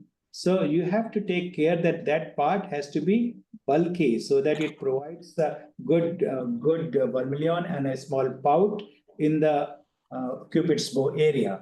So those are the things, and also the more incomplete the bilateral cleft is, more difficult it is because then you have vermilion in front of the cupid's bow of the philtrum, and that vermilion may be deficient. And then because the lateral lip is just attached to the prolabium, there's just a little bit of a cleft there. So you don't have sufficient amount of tissue from the lateral side to bring it in front of the cupid's bow. And you are always in a double mind whether to retain the mucosa in front of the cupid's bow or bring it from the lateral side. More often than not, it is safer to bring it from the lateral side rather than keeping the prolabial mucosa. And if there is a paucity of vermilion on the lateral side, you can go a couple of millimeter lateral and yet take a vermilion from the lateral lip elements and bring it in front of the cupid's bow. So those are some of my small takes on the bilateral lip. Yes, sir. Thank you, sir. Thank you. Thank you, Subodh, sir. Thank you. Thank you so much. I have to leave to catch a train, so I will leave the session early. Thank you. I'll send the video, sir. Thank you so much. Yeah. Thank you, sir. Sir, Dr. Mahesh Prabhu and Neela Bhattacharya can proceed with the discussion. Yeah. Now go ahead with the next case, please. So this is case 2. So in this case, we see that the premaxilla is rotated and it is an asymmetrical bilateral cleft lip. So in these cases, we would want to do a nasoalveolar molding before we go ahead with the surgery. So this is done as soon as the child presents to us. So that the premaxilla can be centralized, and this will further help us when we are doing a lip repair at the age of 3 to 6 months. And then along with that, we will do anterior palatal repair and also the primary nasal correction. So we usually prefer to do a closed nasal correction because already incision is given. And then the child in future would require alveolar bone grafting at 9 to 11 years and secondary rhinoplasty at the age of 16 years if required. And this is a case 3 where we can see the premaxilla being rotated and shifted to the right side completely. And the clefting is also very huge. So this would require nasoalveolar molding, which will help in aligning the premaxilla in the alveolar segment. So it needs alveolar and the nasal molding. So or else we can also do lip adhesion, and then we can go ahead with the cleft lip and palate repair. And that is it, sir. These 2 were the cases that were given to us. Yeah. I didn't share the Neela's photos, sir. So, Yeah. Sir, you can ask questions and discussion. Madam, I'll do it later on. Yeah. First, Dr. Mahesh Prabhu will discuss. You also can ask questions. No, madam, Neela, madam, you just go ahead so that after Madam wants to show and ask a few questions and tell what is done to those cases. So, okay. Discussion part, if you complete, you can proceed with presentations. Yeah, I think we can ask them a few questions on. You have given Pratyusha, you have told us a lot about the exact surgery. Yes, ma'am. But can you tell us something about a detail? How are you going to plan a surgery in these children? Now, first thing you said is 3 months. This is a 3 months child with the maxilla not that much protruded. So I'll go ahead and do a lip repair. Now, in a case where the child comes at 3 or 6 months and the maxilla is protruded, then what are you going to do in those cases? Are you not going to do a lip repair? Ma'am, we would do a lip repair. It would be better if, based on the protrusion, ma'am, if it is very much, we would prefer unilateral lip repair. If and on the later date, that because of the unilateral lip repair, there is prolabium will get better blood supply and it will lengthen, and it helps in the alignment of the premaxilla also. And later it can be treated as a unilateral cleft lip. Pratyusha, have you seen it in your unit? do a very bad bilateral one side at a time? Uh, Have you seen that in your unit? no, sir. Literature Then says. don't tell imaginary things. Yes, I agree with Dr. Don't tell imaginary things, because that is given in the book. Pratyusha, Yes, the better sir, they better are. answer, Pratyusha, better answer in today's scenario is I would like to refer this patient to the orthodontic colleague who will do a nasoalveolar molding. He will align the arches and bring the maxilla down. It will help in bringing the nose up and provide the good columellar lengthening. And it will be simpler to do a cleft lip repair. Never do one at a time. Nitin, the Because question. bilateral lip is always a symmetrical element. Nitin, the question was, if she gets a child with with a Prominent prominent premaxilla which is 6 months old, where the nasoalveolar molding probably will not help much. So what is she going to do at that time? That was the question Neela madam asked, I suppose. Yes, that is the question. Okay, we'll come to that later. I think we'll have to tell her what are the options available. Now, during the surgery, can you just give us some idea about when you're going to operate on this child, and what is the position and what you do during the surgery? Have you seen bilateral cleft lip in your institution, I think? Yes, ma'am. We had. Yeah. So can you just tell us that a little bit? You have done the Yes, ma'am. markings. Sure. After that, what will you do? Ma'am, so initially we take up child at the age of 6 months for the primarily prepare. So intraoperatively we give the child a neck extension position wherein we can appreciate the lip element and the lateral lip element adequately, and the marking will be done by using we have to lift the both the ala by using the biong, which will help in seeing the columella, and the columella base can be appreciated. So following that, we start with the marking as I've described, the columellar and prolabial markings. So after that, we take a incision on the medial lip element, wherein So you will start marking and you will we incise. Will you do anything before that? infiltration we do it. Yeah. Tattooing we do it, and then we do the infiltration. Tattooing of the cardinal points will be done, and then infiltration will be done. We'll wait for around 10 to 15 minutes What for will the you infiltrate infiltration with? to act. Ma'am, we usually infiltrate in 1 in 1 lakh of adrenaline, so which is made up of 1 ampule of adrenaline and 100 ml of NS. So we infiltrate and we wait, and then How much will you we take the infiltrate? This child incision. is 3 months. What is the weight? Suppose the weight is 6 kilos. So you said 1 in 1 lakh. So how much of xylocaine with adrenaline are you going to give? Ma'am, usually no, diluted adrenaline can be given up to 9 ml per kg, ma'am, in a diluted form. 7 So ml we are is 7 to 9 is diluted form of adrenaline, but we're so how diluting much are with you the going to give in this child? Oh, so child 6 kgs, no, ma'am. 6 Child kgs. being yeah. So 1 second. It is not 7 ml, okay? It is 7 milligram per kilogram body weight. Please understand that.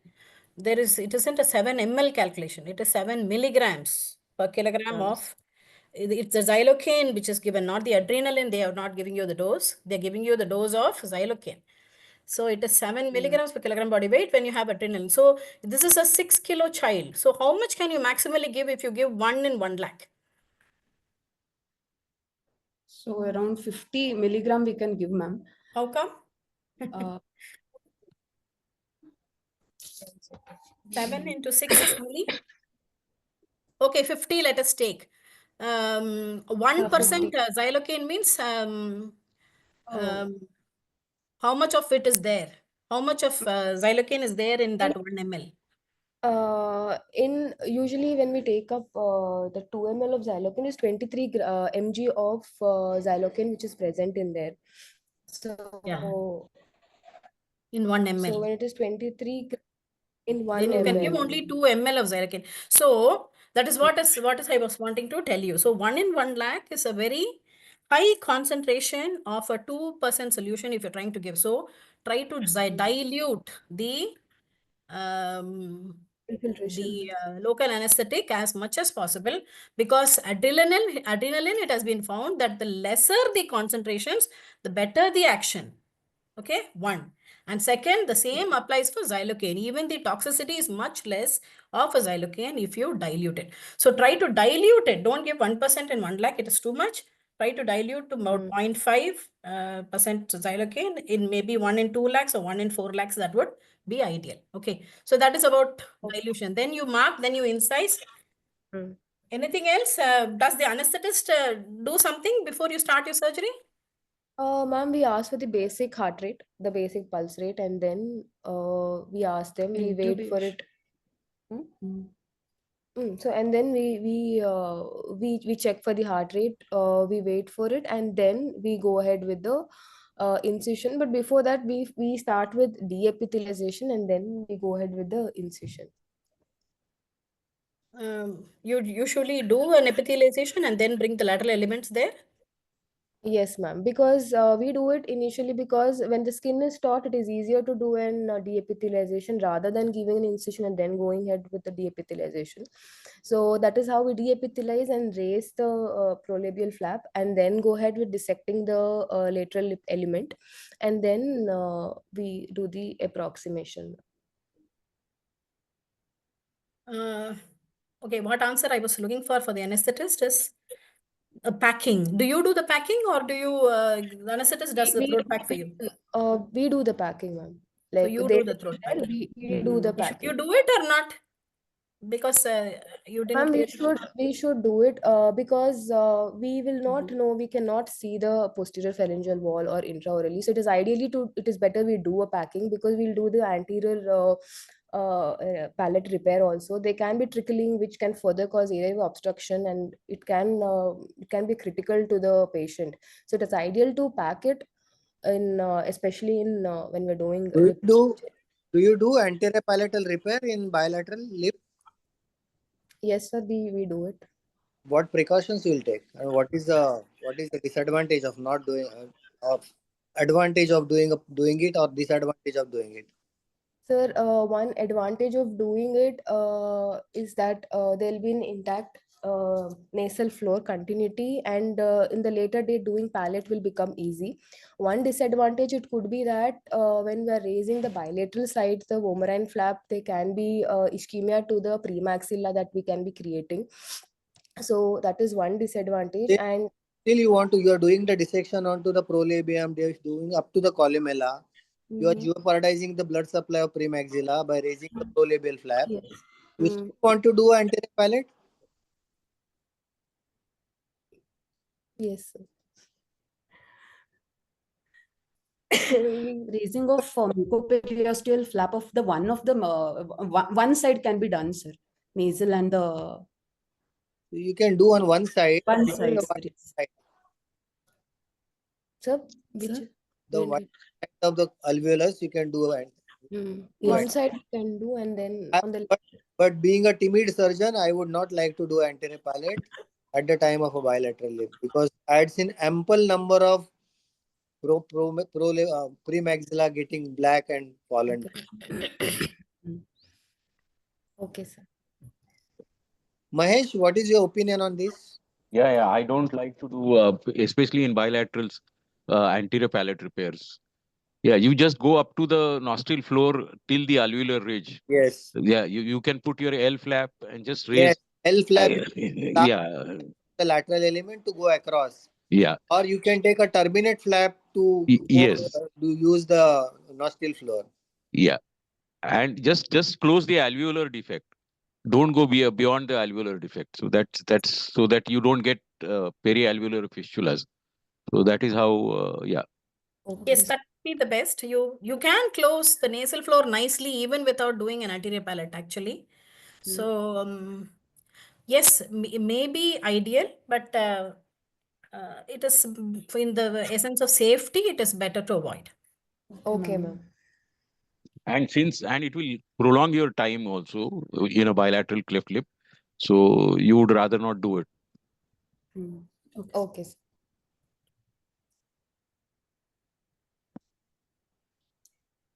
Post-operatively, what are you going to monitor? Just for completion? Ma'am, in the post-operatively, as soon as the patient is shifted, we ensure the patient is in the lateral position, and we check for the airway, and also initially we check for the patient blood sugars, and after that we check for the pain, and post-operatively we give antibiotics for the patient, analgesics for the patient, and in the later date in the follow-up, we'll also advise the patient for lip massage. When for do you the, start feeding? Ma'am, regular once the child is fully awake, we start, and usually after 4 to 6 hours, under the supervision of a doctor or a Observation. medical. Okay, ideally, you start feeding after 1 hour. The child is drowsy for 4 to 6 hours.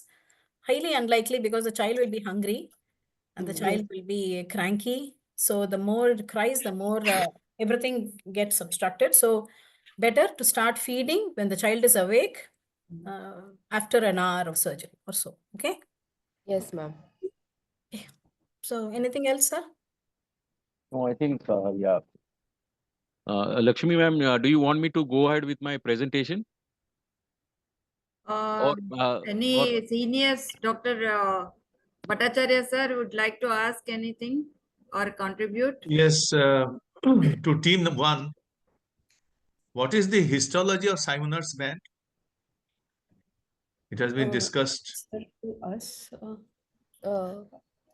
No, the unilateral Team people. Team 1. Unilateral, team 1. Team 1. Histology of Simoner's band. Richa? Yes, sir. yes. Yes, ma'am. Okay.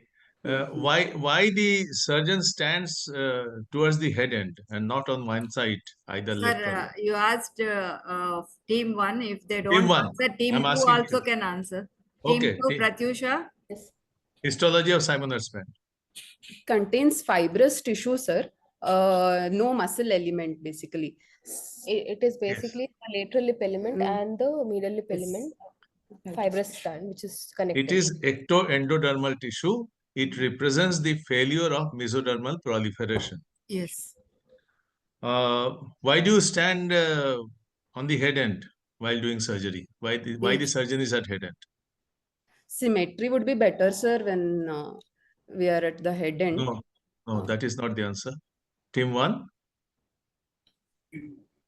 Richa? Yes.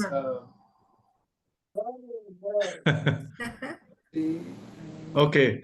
Why in unilateral cleft lip there is a septal deviation? Sometimes, most of the times. Team 2? So basically, I would like to explain about the tripod concept here. So wherein describes in the septum being the center of the tripod and the two lateral cartilages are the other two stands of the tripod. So basically the clefting, it's not just a clefting of the lip or anything. Here the major impact is about the vectors acting on each of the element. So wherever there is clefting, so there is poor muscle action. So the muscle which is better will pull it towards that. So this implies onto the nasal, the ala cartilages and also the septum. So that is why we see that there is deviation of the tip to one side and the septum to the other side. So I mean opposite to the clefting. And in bilateral clefting, what happens is, because it is bilateral, the vectors act bidirectionally on both the sides, thus pulling the LR cartilage onto either sides equally, and thus the septum remains center over the anterior nasal spine. So this is how we describe the deviation of the tip and the deviation of the septum. Team 1, why do you prefer to repair anterior palate in unilateral cleft lip?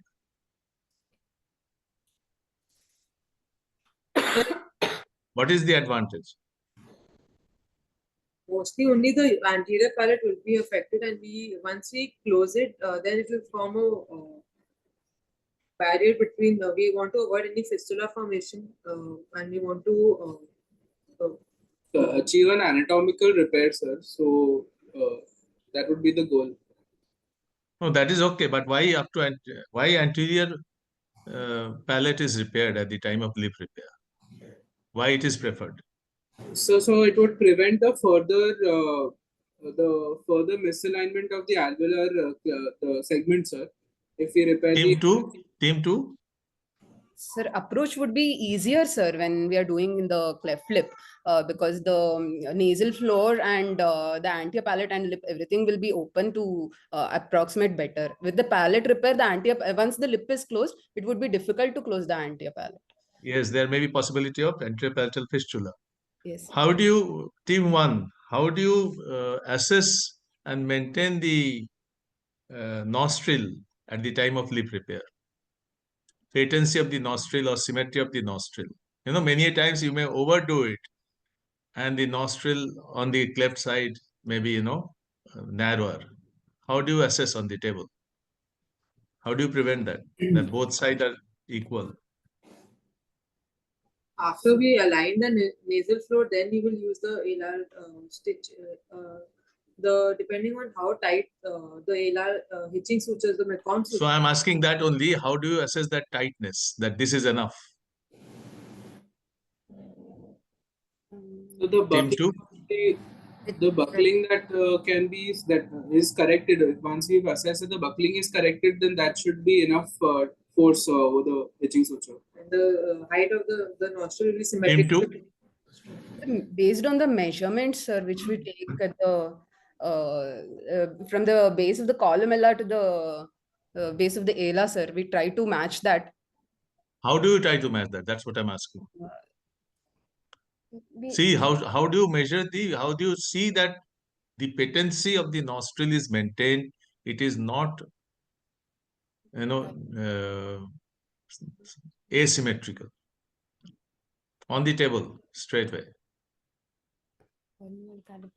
Okay, team 2, bilateral cleft. Yes. What is the musculature of philtrum? In the bilateral cleft lip, sir. Yes. Sir, there is no muscle in the prolabium, sir.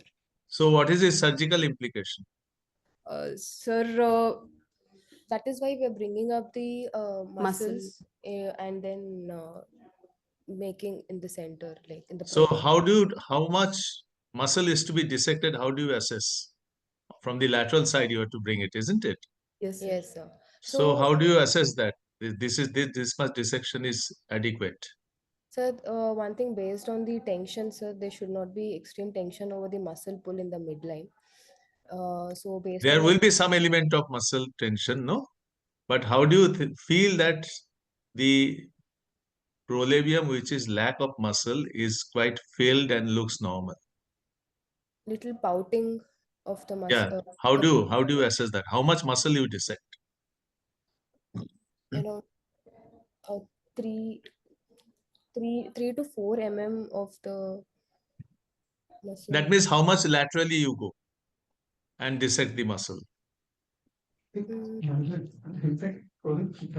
to the up to the marking of our the lateral marking that we have done, sir. So, but that will be inadequate, no?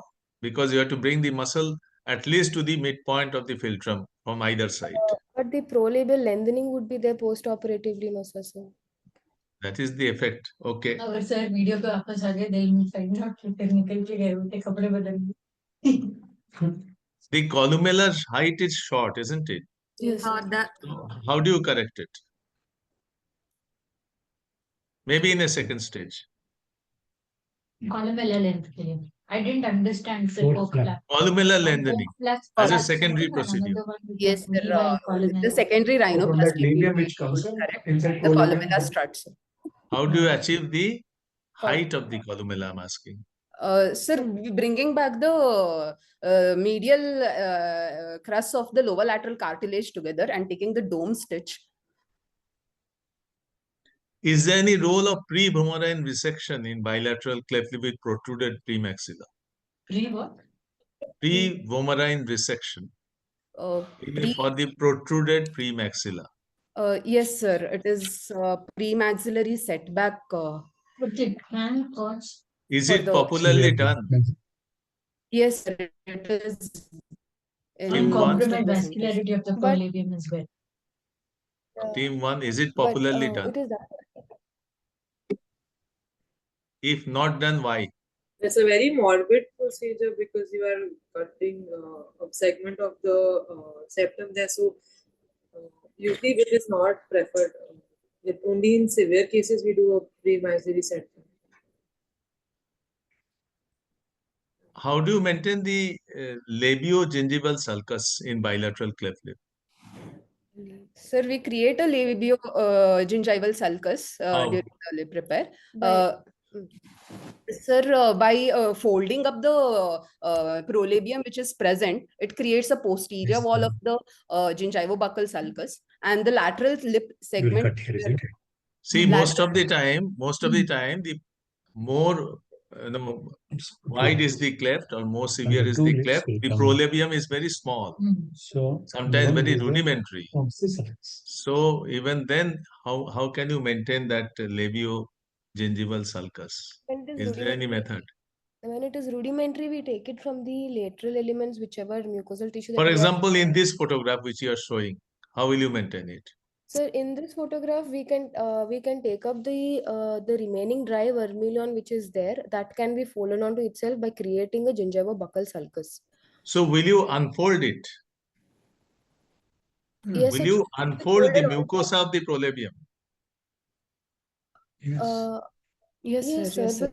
Because that is how we're going to create the gingival Posterior wall of the- posterior So wall. when you unfold it, how do you assess that this unfolding is enough without compromising with the vascularity? The reach of the tissue and the tension at the point of suture line. Without compromising with the vascularity, because you are tempted to do unfolding much more, and then you make it very thin. Where from the blood supply comes to prolabium? No, from Ethmoidal artery. ethmoidal, sir. Anterior nasal and ethmoidal. Thank you, Dr. Lakshmi. Thank you, sir. Dr. Vijay Joseph, sir, or Dr. Nitin Mokal, sir, would you like to ask any questions? No, thank you. You have done a good job. Thank you, sir. I think it was very extensive and very well done. Yes. Just one question is in a 3 to 6 month old child, what is the normal height of the lip on the normal side, or the normal height of the philtrum on a normal side? Can I ask team one that? So you've seen a couple of cleft lip repairs. You've seen the cleft side and the non-cleft side. Approximately how much is the height? 10 mm around. Sorry, 10 mm. 10 mm. Team two, what do you say is the height? 8 to 10 mm. 8 to 10. Okay, I was just wanting to know that. There was a mention when you make the philtral column on the bilateral cleft that the height should be 4 to 6 mm. That's why I asked that question. 6 to, yes, sir, yes, sir. So be careful. That is much too small. You land up, which is why you've landed up with so much of the lip on the lateral element coming in. So that was the point I just wanted. Yeah, that's all. Thank you. I invite Dr. Mustafa Kader and Dr. Abhilasha. Would you like to ask any questions, sir, madam? Ma'am, just wanted to comment that very good presentation. And like Nitin sir mentioned, the importance of NAM is also very important in cases wherein you have a bilateral cleft lip, cleft palate, and there is a protruded premaxilla. So NAM does wonders. There's no doubt about it. So if it is available, then we should obviously take an advantage. Yes, ma'am. Thank you. Dr. Yeah, Mustafa, sir. yeah, Dr. Lakshmi, I have a few observations to make. I mean, this would be more like a question to all the participants. What is the fundamental difference between a unilateral lip and a bilateral? In unilateral lip, we have since the other side is normal, we have a sort of template to which we have to create our according to which we have to correct our the cleft differently. In bilateral, since there is no reference point, we have to make sure that both sides are symmetrical once we correct the deformity. And in bilateral, one of the biggest, since the prolabium has no muscle by itself, hence we have to do adequate lateral mobilization to repair the muscle here as well as creating the sulcus, upper sulcus. So I think. Yeah, you're by and large, you are right with your answer. The most important issue is symmetry, because in a bilateral lip, there is symmetry, whereas in unilateral lip, there is no symmetry. That is one fundamental difference. And another fundamental difference is the prolabium is devoid of the muscle. So bringing in muscle underneath the prolabium is a big task in a bilateral lip, particularly if there is a protruding premaxilla. And as everybody pointed out, there is a definitive role in these kind of cases to do a nasoalveolar molding. And those cases which are where nasoalveolar molding will not work, or if it is too late, then of course there is a limited role for a premaxillary osteotomy. And that, I think you all agree to it. So if you are doing a premaxillary osteotomy, how would you stabilize the premaxilla? Would you make an attempt to stabilize the premaxilla? Yes, sir. Yes, sir. Premaxilla to be stabilized either by the How? arch bar or K-wire can also be put, sir. With the But in a neonate, there are no teeth for you to fix the arch bar. That is when NAM comes into role, sir. Yeah, NAM will not work if you get a child after 6 months, 7 months. Before 6. Yeah, that is ideally NAM would be the ideal thing to do.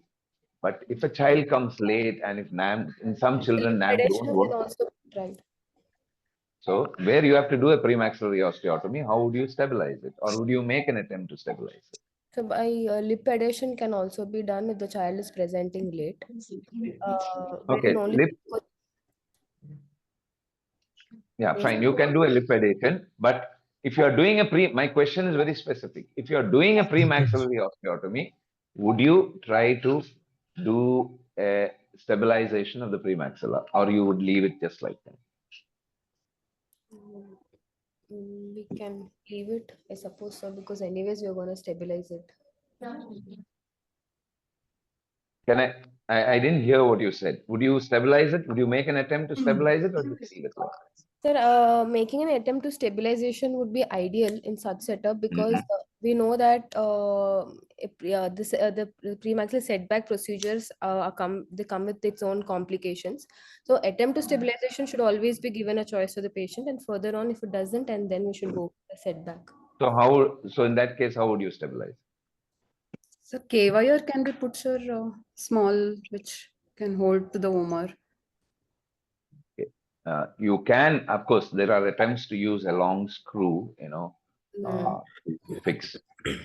However, I don't think so. You should worry too much about stabilizing the premaxilla, because whatever methods you use, the premaxilla will be mobile. The only way to stabilize the premaxilla would be at a later date when you do the bilateral alveolar bone grafting. So therefore, I don't think so. You should worry much about fixing or stabilizing the premaxilla. Just do the premaxillary osteotomy in order to facilitate a tensionless closure, and also to bring in the muscle onto the beneath the prolabium. Thank you very much, and it was a wonderful presentation from all the 4 participants, I must admit that. Thank you, sir. Thank you, sir. Thank you, sir. Thank you, sir. Now we go ahead with the presentations of the panelists. If no senior is available to contribute to the cleft lip, anybody would like to contribute, please come forward. Can I make a point? Yeah, yes, sir. See, this pre-boomerang resection, when you resect certain amount of bone, calculating the how much you want to recede the premaxilla, those bony segments were also utilized around the cavities, for example, and then close the mucosa, so that with an intention that that will strengthen the area and ossification will occur. But in long-term follow-up, this is not a very new procedure. The premaxilla remains flail, Okay, sir. however good fixation you do. And that is why this statement is okay that later on it can be managed and can be done. But fact is that the premaxilla remains flail in spite of putting those bone chips and closing the mucosa tightly and putting a cavity. So this happens, but this premaxillary resection, pre-boomerang resection is not very useful as far as stability of the premaxilla is concerned. It may be useful for easier closure of the bilateral lip. Okay, sir.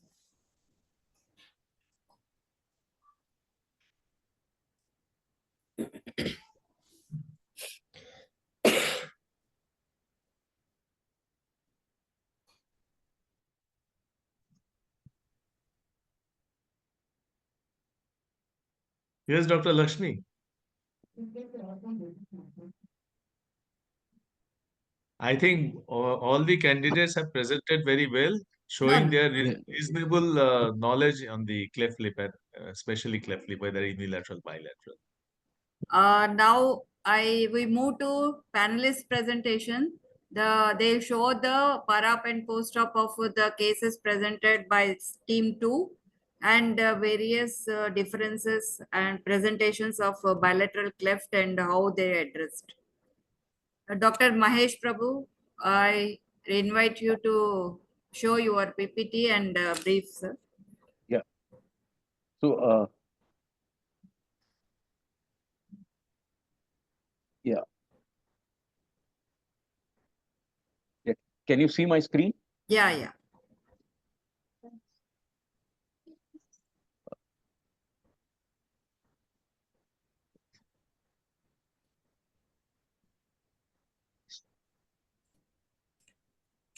Your audio is not this. Yeah, I am the here. This is now. Yeah. Can you hear me? Yeah, please.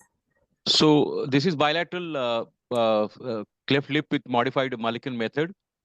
Now here sometimes you get patients at 6 months of age with this kind of premaxillas twisted and all, and this is not the time when you can actually use a nasoalveolar molding. However, you can still close a lip over here. I will show you. Now this, if you get this kind of thing, then you can use the nasoalveolar molding, which I'm showing here. This is the kind of older Georgette Latham appliance I used to use in the late 90s. Here, you can screw them here to the palate, and this was quite a complicated thing. And then this was a retention plate we used to use. I used them in the late 90s when my orthodontist was giving me them. Now, what is the pathological anatomy? The premaxilla is separated, the restraining forces are absent, and it is protruded and can be rotated and displaced from side to side. And it can be a variable size depending upon the hypoplasia of the frontal process. It can present with variable number of teeth starting from one tooth to a complete set of 4 incisors. Now, the modern bilateral cleft lip, as is performed by most of the surgeons worldwide, can be attributed to John Mulliken, who has put forth the principles of the repair. Now, the principles that guide surgeons evolve slowly, and once established are challenged only infrequently. In contrast, the surgical technique require constant scrutiny and often change. Now, these are the established principles like maintain symmetry, secure primary muscle union, design the prolabial flap of correct size and configuration, form the median tubercle and the vermilion cutaneous ridge from the lateral labial tissue. And again, the fifth principle is the nip.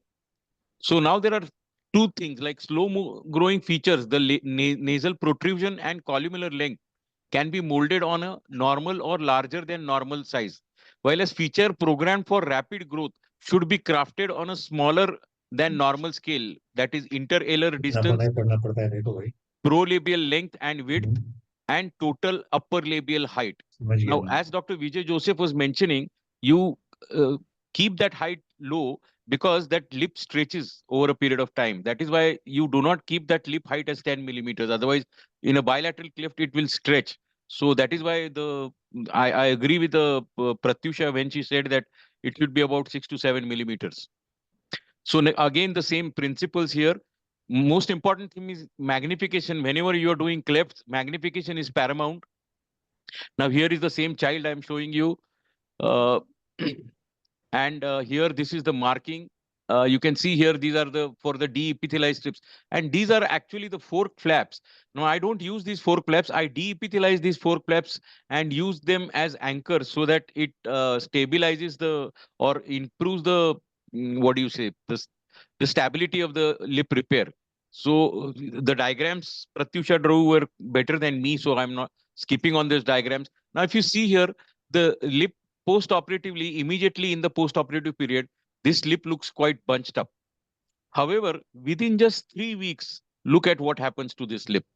The same child. So the lip, which is looking very, what do you say, bunched up, gets relaxed, and even the nose and the columnar length is seeing here. And then this is at the age of 3 years, and this is at the age of 5 years. And here you can notice the father also has bilateral microform, which I noticed very late. But this father also has a bilateral microform, very, very microform lip. Then again, this is a bilateral cleft lip, which I showed you. This is how he was at around 6, 7 years of age. And this is how he was at around 14 years of age. No orthodontia. You can see the arch, complete cleft lip and a palate. And this is another one which they presented. And this is at the age of 3 years. And this is about when he was 6, 7 years of age. And this is when he was in, I think, 12th standard. He had a lot of psychological issues. Here you can see he had an anterior fistula, large anterior, because so we had to do a tongue flap for him. And then this is how he's at the age of 21 after dental rehabilitation. And this is how he looks at the age of maybe 27, 28. And this is at the time of his wedding. Then this child was operated quite a long time back when I had no access to nasoalveolar molding, and this is the standard head cap orthopedics. And by just diligently using this head cap orthopedics, you can get this premaxilla like this. This is the same child. So it is, you cannot say that I don't have facilities of a nasoalveolar molding. Even the older methods of this. This is an elasticated. This is an elastic strip. This is a cotton tape, and these are the velcros. So you can manage with this even without if you don't have a nasoalveolar molding, or if the patient's relatives are not compliant. So again, this is one child with bilateral cleft, excellent pre-op, post-op result. She had a Wonderwoo, but she had a very severe maxillary hypoplasia. Then we did a 3-piece maxilla, and then did a distraction. This is 8 years post-distraction. You can see her occlusion quite steady, and this is on her wedding day. Then she came back with her baby. She was very worried what is going to happen. So we did her scans, a 13-week scan and a 19-week anomaly scan, and to just assure that this baby was normal. Again, this is unfortunate girl. I operated on her bilateral complete cleft lip and a palate. She was lost to follow-up, came with a baby with a bilateral complete cleft lip and a palate. So now she looks happy. I have operated on this bilateral, both the mother and the child, both bilateral complete cleft lip and palate. So you end up getting such. So this is the scans showing when the of the previous patient's baby, that I had to make sure that her baby was normal, because she was. Now again, this is the older methods of bilateral cleft lip repair. If you retain this prolabial vermilion, I'm sorry, the white roll of the prolabium, it gives a very anesthetic result. While as when after this revision, you can see how the lip looks more natural. So again, this is a Malayalam superstar Ashwin. He was born with a bilateral complete cleft lip and a palate. You cannot make out. He was operated by Dr. Venkataswamy. I met him during the PEDPlast conference last year in Kochi. And he has fantastic speech. He's a voice artist, and we were amazed at his voice quality and everything. So again, this is a prominent premaxilla. I had done his lip repair previously, and this is how he presented. He was refusing to go to school, and it is drilled onto you that you don't do a premaxillary setback, but then you have to do in certain situations. So this is how we did the premaxillary setback, and then this is how we fixed it with the arch bar. And here you can see the resected bone, and this is here you can see the diagram how we do it. And then immediately this is post setback, and now post setback, and this is post revision. So he has no sulcus here. You do the sulcus reconstruction and everything. So this is how the transformation can occur. And now if you have a, this is just, I'm trying to show you the bilateral lip adhesion in a prominent premaxilla. So this is just simple adhesion you can do. And even with a simple adhesion, the lip looks quite good. This is just lip adhesion. And so this is another premaxillary setback. And here you can see how he looks after, immediately after setback and after surgery. So thank you for and all the presentations were very good, especially the bilateral Pratyusha. Your diagrams were excellent. Thank you very much. Yeah, yeah, I can stop my screen sharing. Yes, yes. Okay, Thank stop. you, sir. Thank you very much. Thank you. Wonderful cases you have showed, how they were addressed and followed. Wonderful. No, my only thing is like when you are doing cleft lip, you have to have complete the follow up should be till the skeletal maturity, and you have to be after them.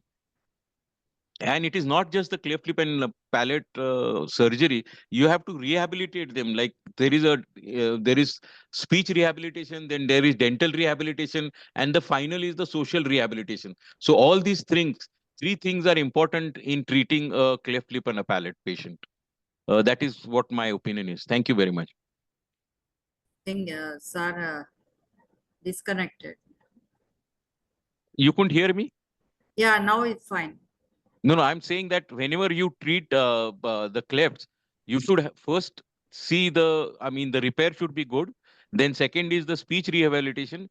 The third is the dental rehabilitation. And fourth is the social rehabilitation. So that becomes the complete rehabilitation of a patient with a complete cleft lip and a palate. Then only, so your responsibility does not end just by repairing the lip and the palate.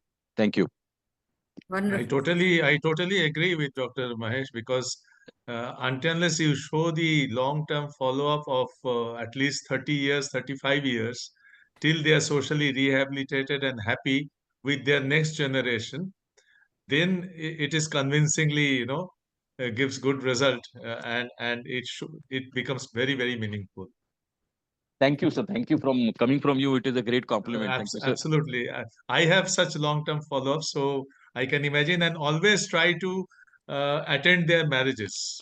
Yes, sir. And their children, with yes, their sir. children. And whenever you see these patients, they make your day, sir. They make your day. Absolutely. I have a grandmother, mother, and the child. The grandmother was operated at the age of 64. She insisted me to operate because the grandchild was not coming near her, and she was depressed. So she was the oldest patient whom I operated at the age of 64, only because of the demand of the grandchild, and she was not going to the grandmother. Yeah. So this is the society is like that. Yes. Yeah. And it's still worth it. Yes. Wonderful, sir. And I invite Neela to show her cases.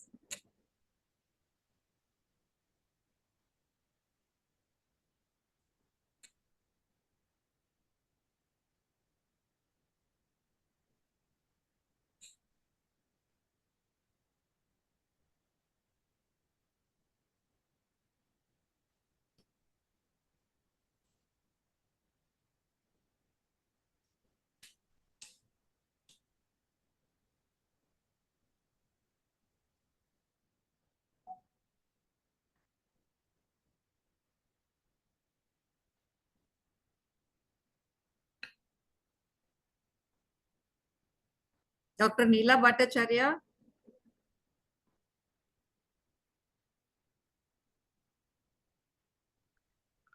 Yeah, can you hear me now? Yeah, yeah. Yes, ma'am. Yes, ma'am. Yeah, sorry for that. No problem. Yeah, Dr. Mahesh Prabhu sir has highlighted a lot about the problem premaxillars. This also will be a small presentation on difficult premaxillars and how you manage. For example, if you get a child like this, one side is incomplete, one side is complete, the premaxilla is quite all right within the two lateral elements. It is a pleasure doing a bilateral cleft lip for all the reasons that was mentioned. You have to achieve the symmetry.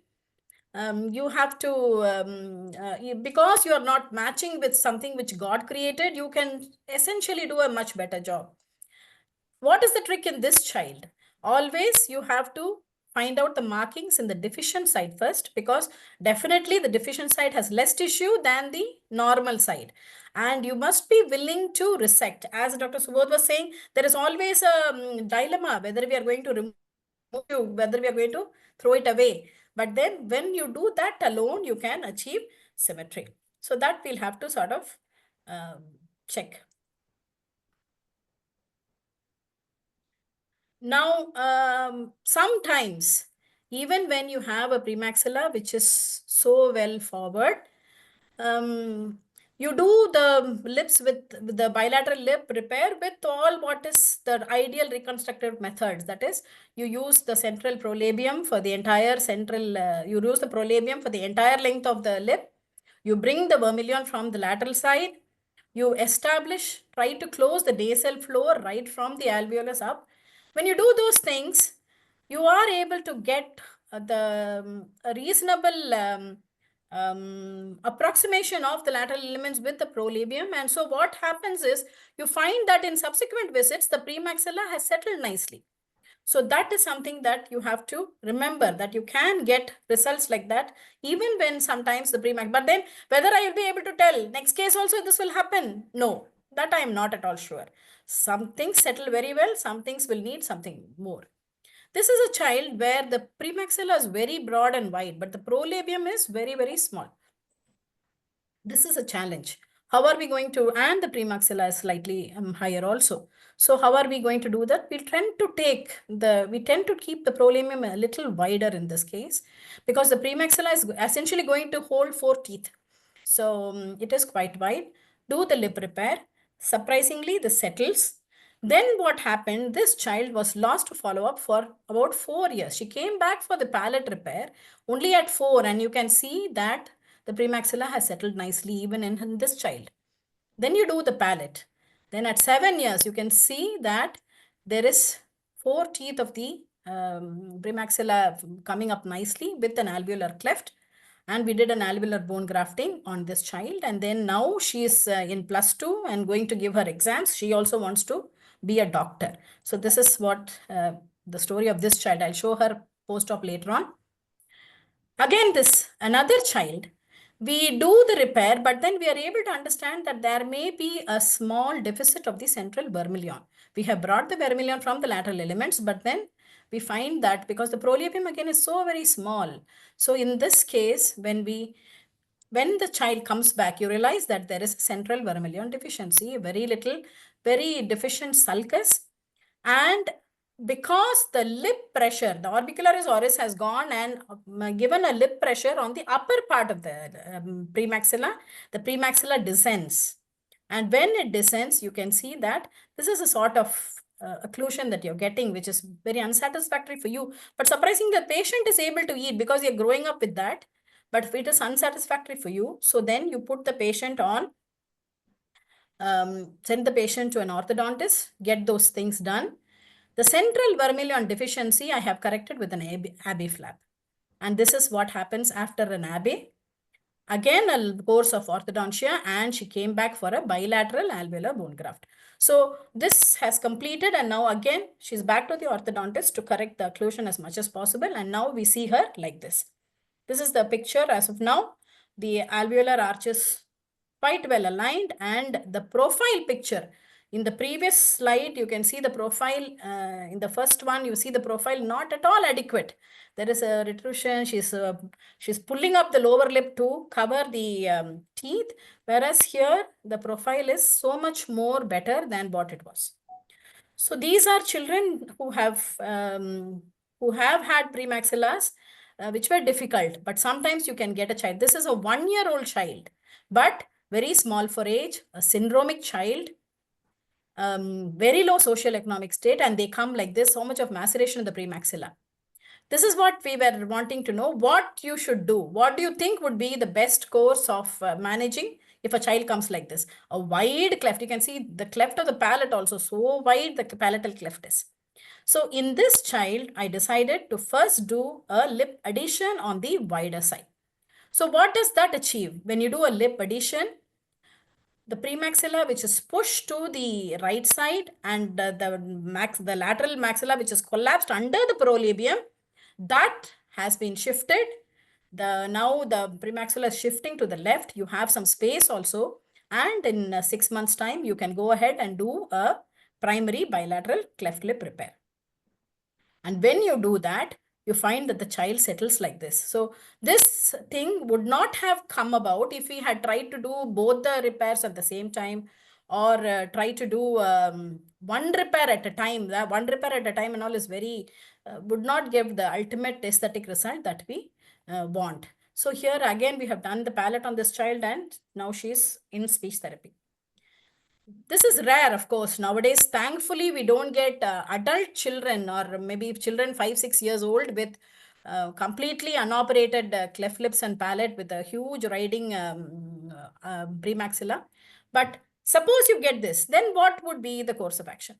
You have to accept that sometimes, even when you have the experience, you have done so many cases, you may not be able to give a good sulcus, and you may not be able to get the aesthetics that you require. So she repaired, and like Sir's case, similar, there is the teeth protruding outside, but it has helped us in one way. We are able to do the palate repair. Only when you have a lip seal, it is more easier to do the palate. Otherwise, it is very difficult to do a palate in such cases. So you do the palate. And after you do the palate, then you revise the lip again. That time you will be able to give a reasonable sulcus. And now this child has also gone in for orthodontia. So these are the few different types of managing a central defect. You can use an abe, a high riding premaxilla. You can use a lip addition in the first instance. Then this essentially you call it as a lip addition only, because this lip repair, though it works like a lip addition, and later on you can revise and follow up. So these are the children, the first children. This is the way they are now. They have all become Smile Train heroes with a lot of social media coverage of all these people, their stories, their walks, their talks, everything is online. And so they are quite well rehabilitated in society, and they are enjoying their time. So I think, Dr. Lakshmi, I should thank you so much for adding this part of it to the Plastiquest now, so that we are also able to have a good teaching session instead of just a quiz session and doing it so hurriedly. So we can, from our experience, we can do a little teaching also. For that, I should really thank you for putting together this project. Thank you so much. Thank you, Neela, madam.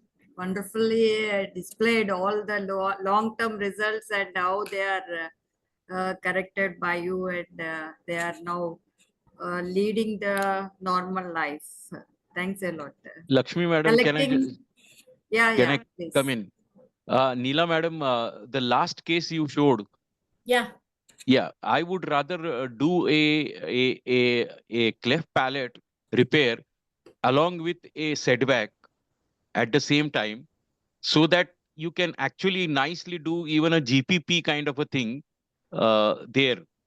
So you do the palate and the setback at the same time, and do the final lip repair later. So first of all, that means you don't lose that patient. Especially what happens is, I have seen so many times that you do a lip repair and the patient doesn't come for palate repair for a couple of years. So when you do a lip palate repair, they are definitely going to come after for maybe 3-4 months for the lip repair.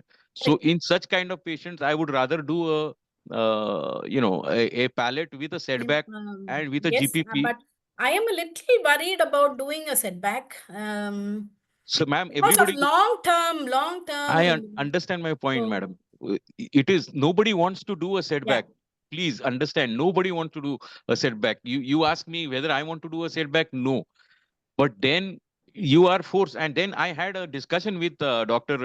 John Malakan, and he said you have to sometimes. And if you do a setback after say 5 or 6 years of age, the affect the damage growth is so less. much. Yeah, so don't do a setback at 6 months or 7 months or 1 year of age to aid your lip repair. Let that lip repair look bad, on table. Maybe you can always revise that lip repair, but close that lip on top of that premaxilla, however good or bad that it is. But don't do a setback at age of 1 year. But yes, definitely you can do a setback at the 5-6 years 5 or of 6 age. years. Yeah, that is true. That is true. And you really don't end up getting such bad this thing. Malocclusions. Yes. Yeah. Okay. Thank you, ma'am. Thank you so much.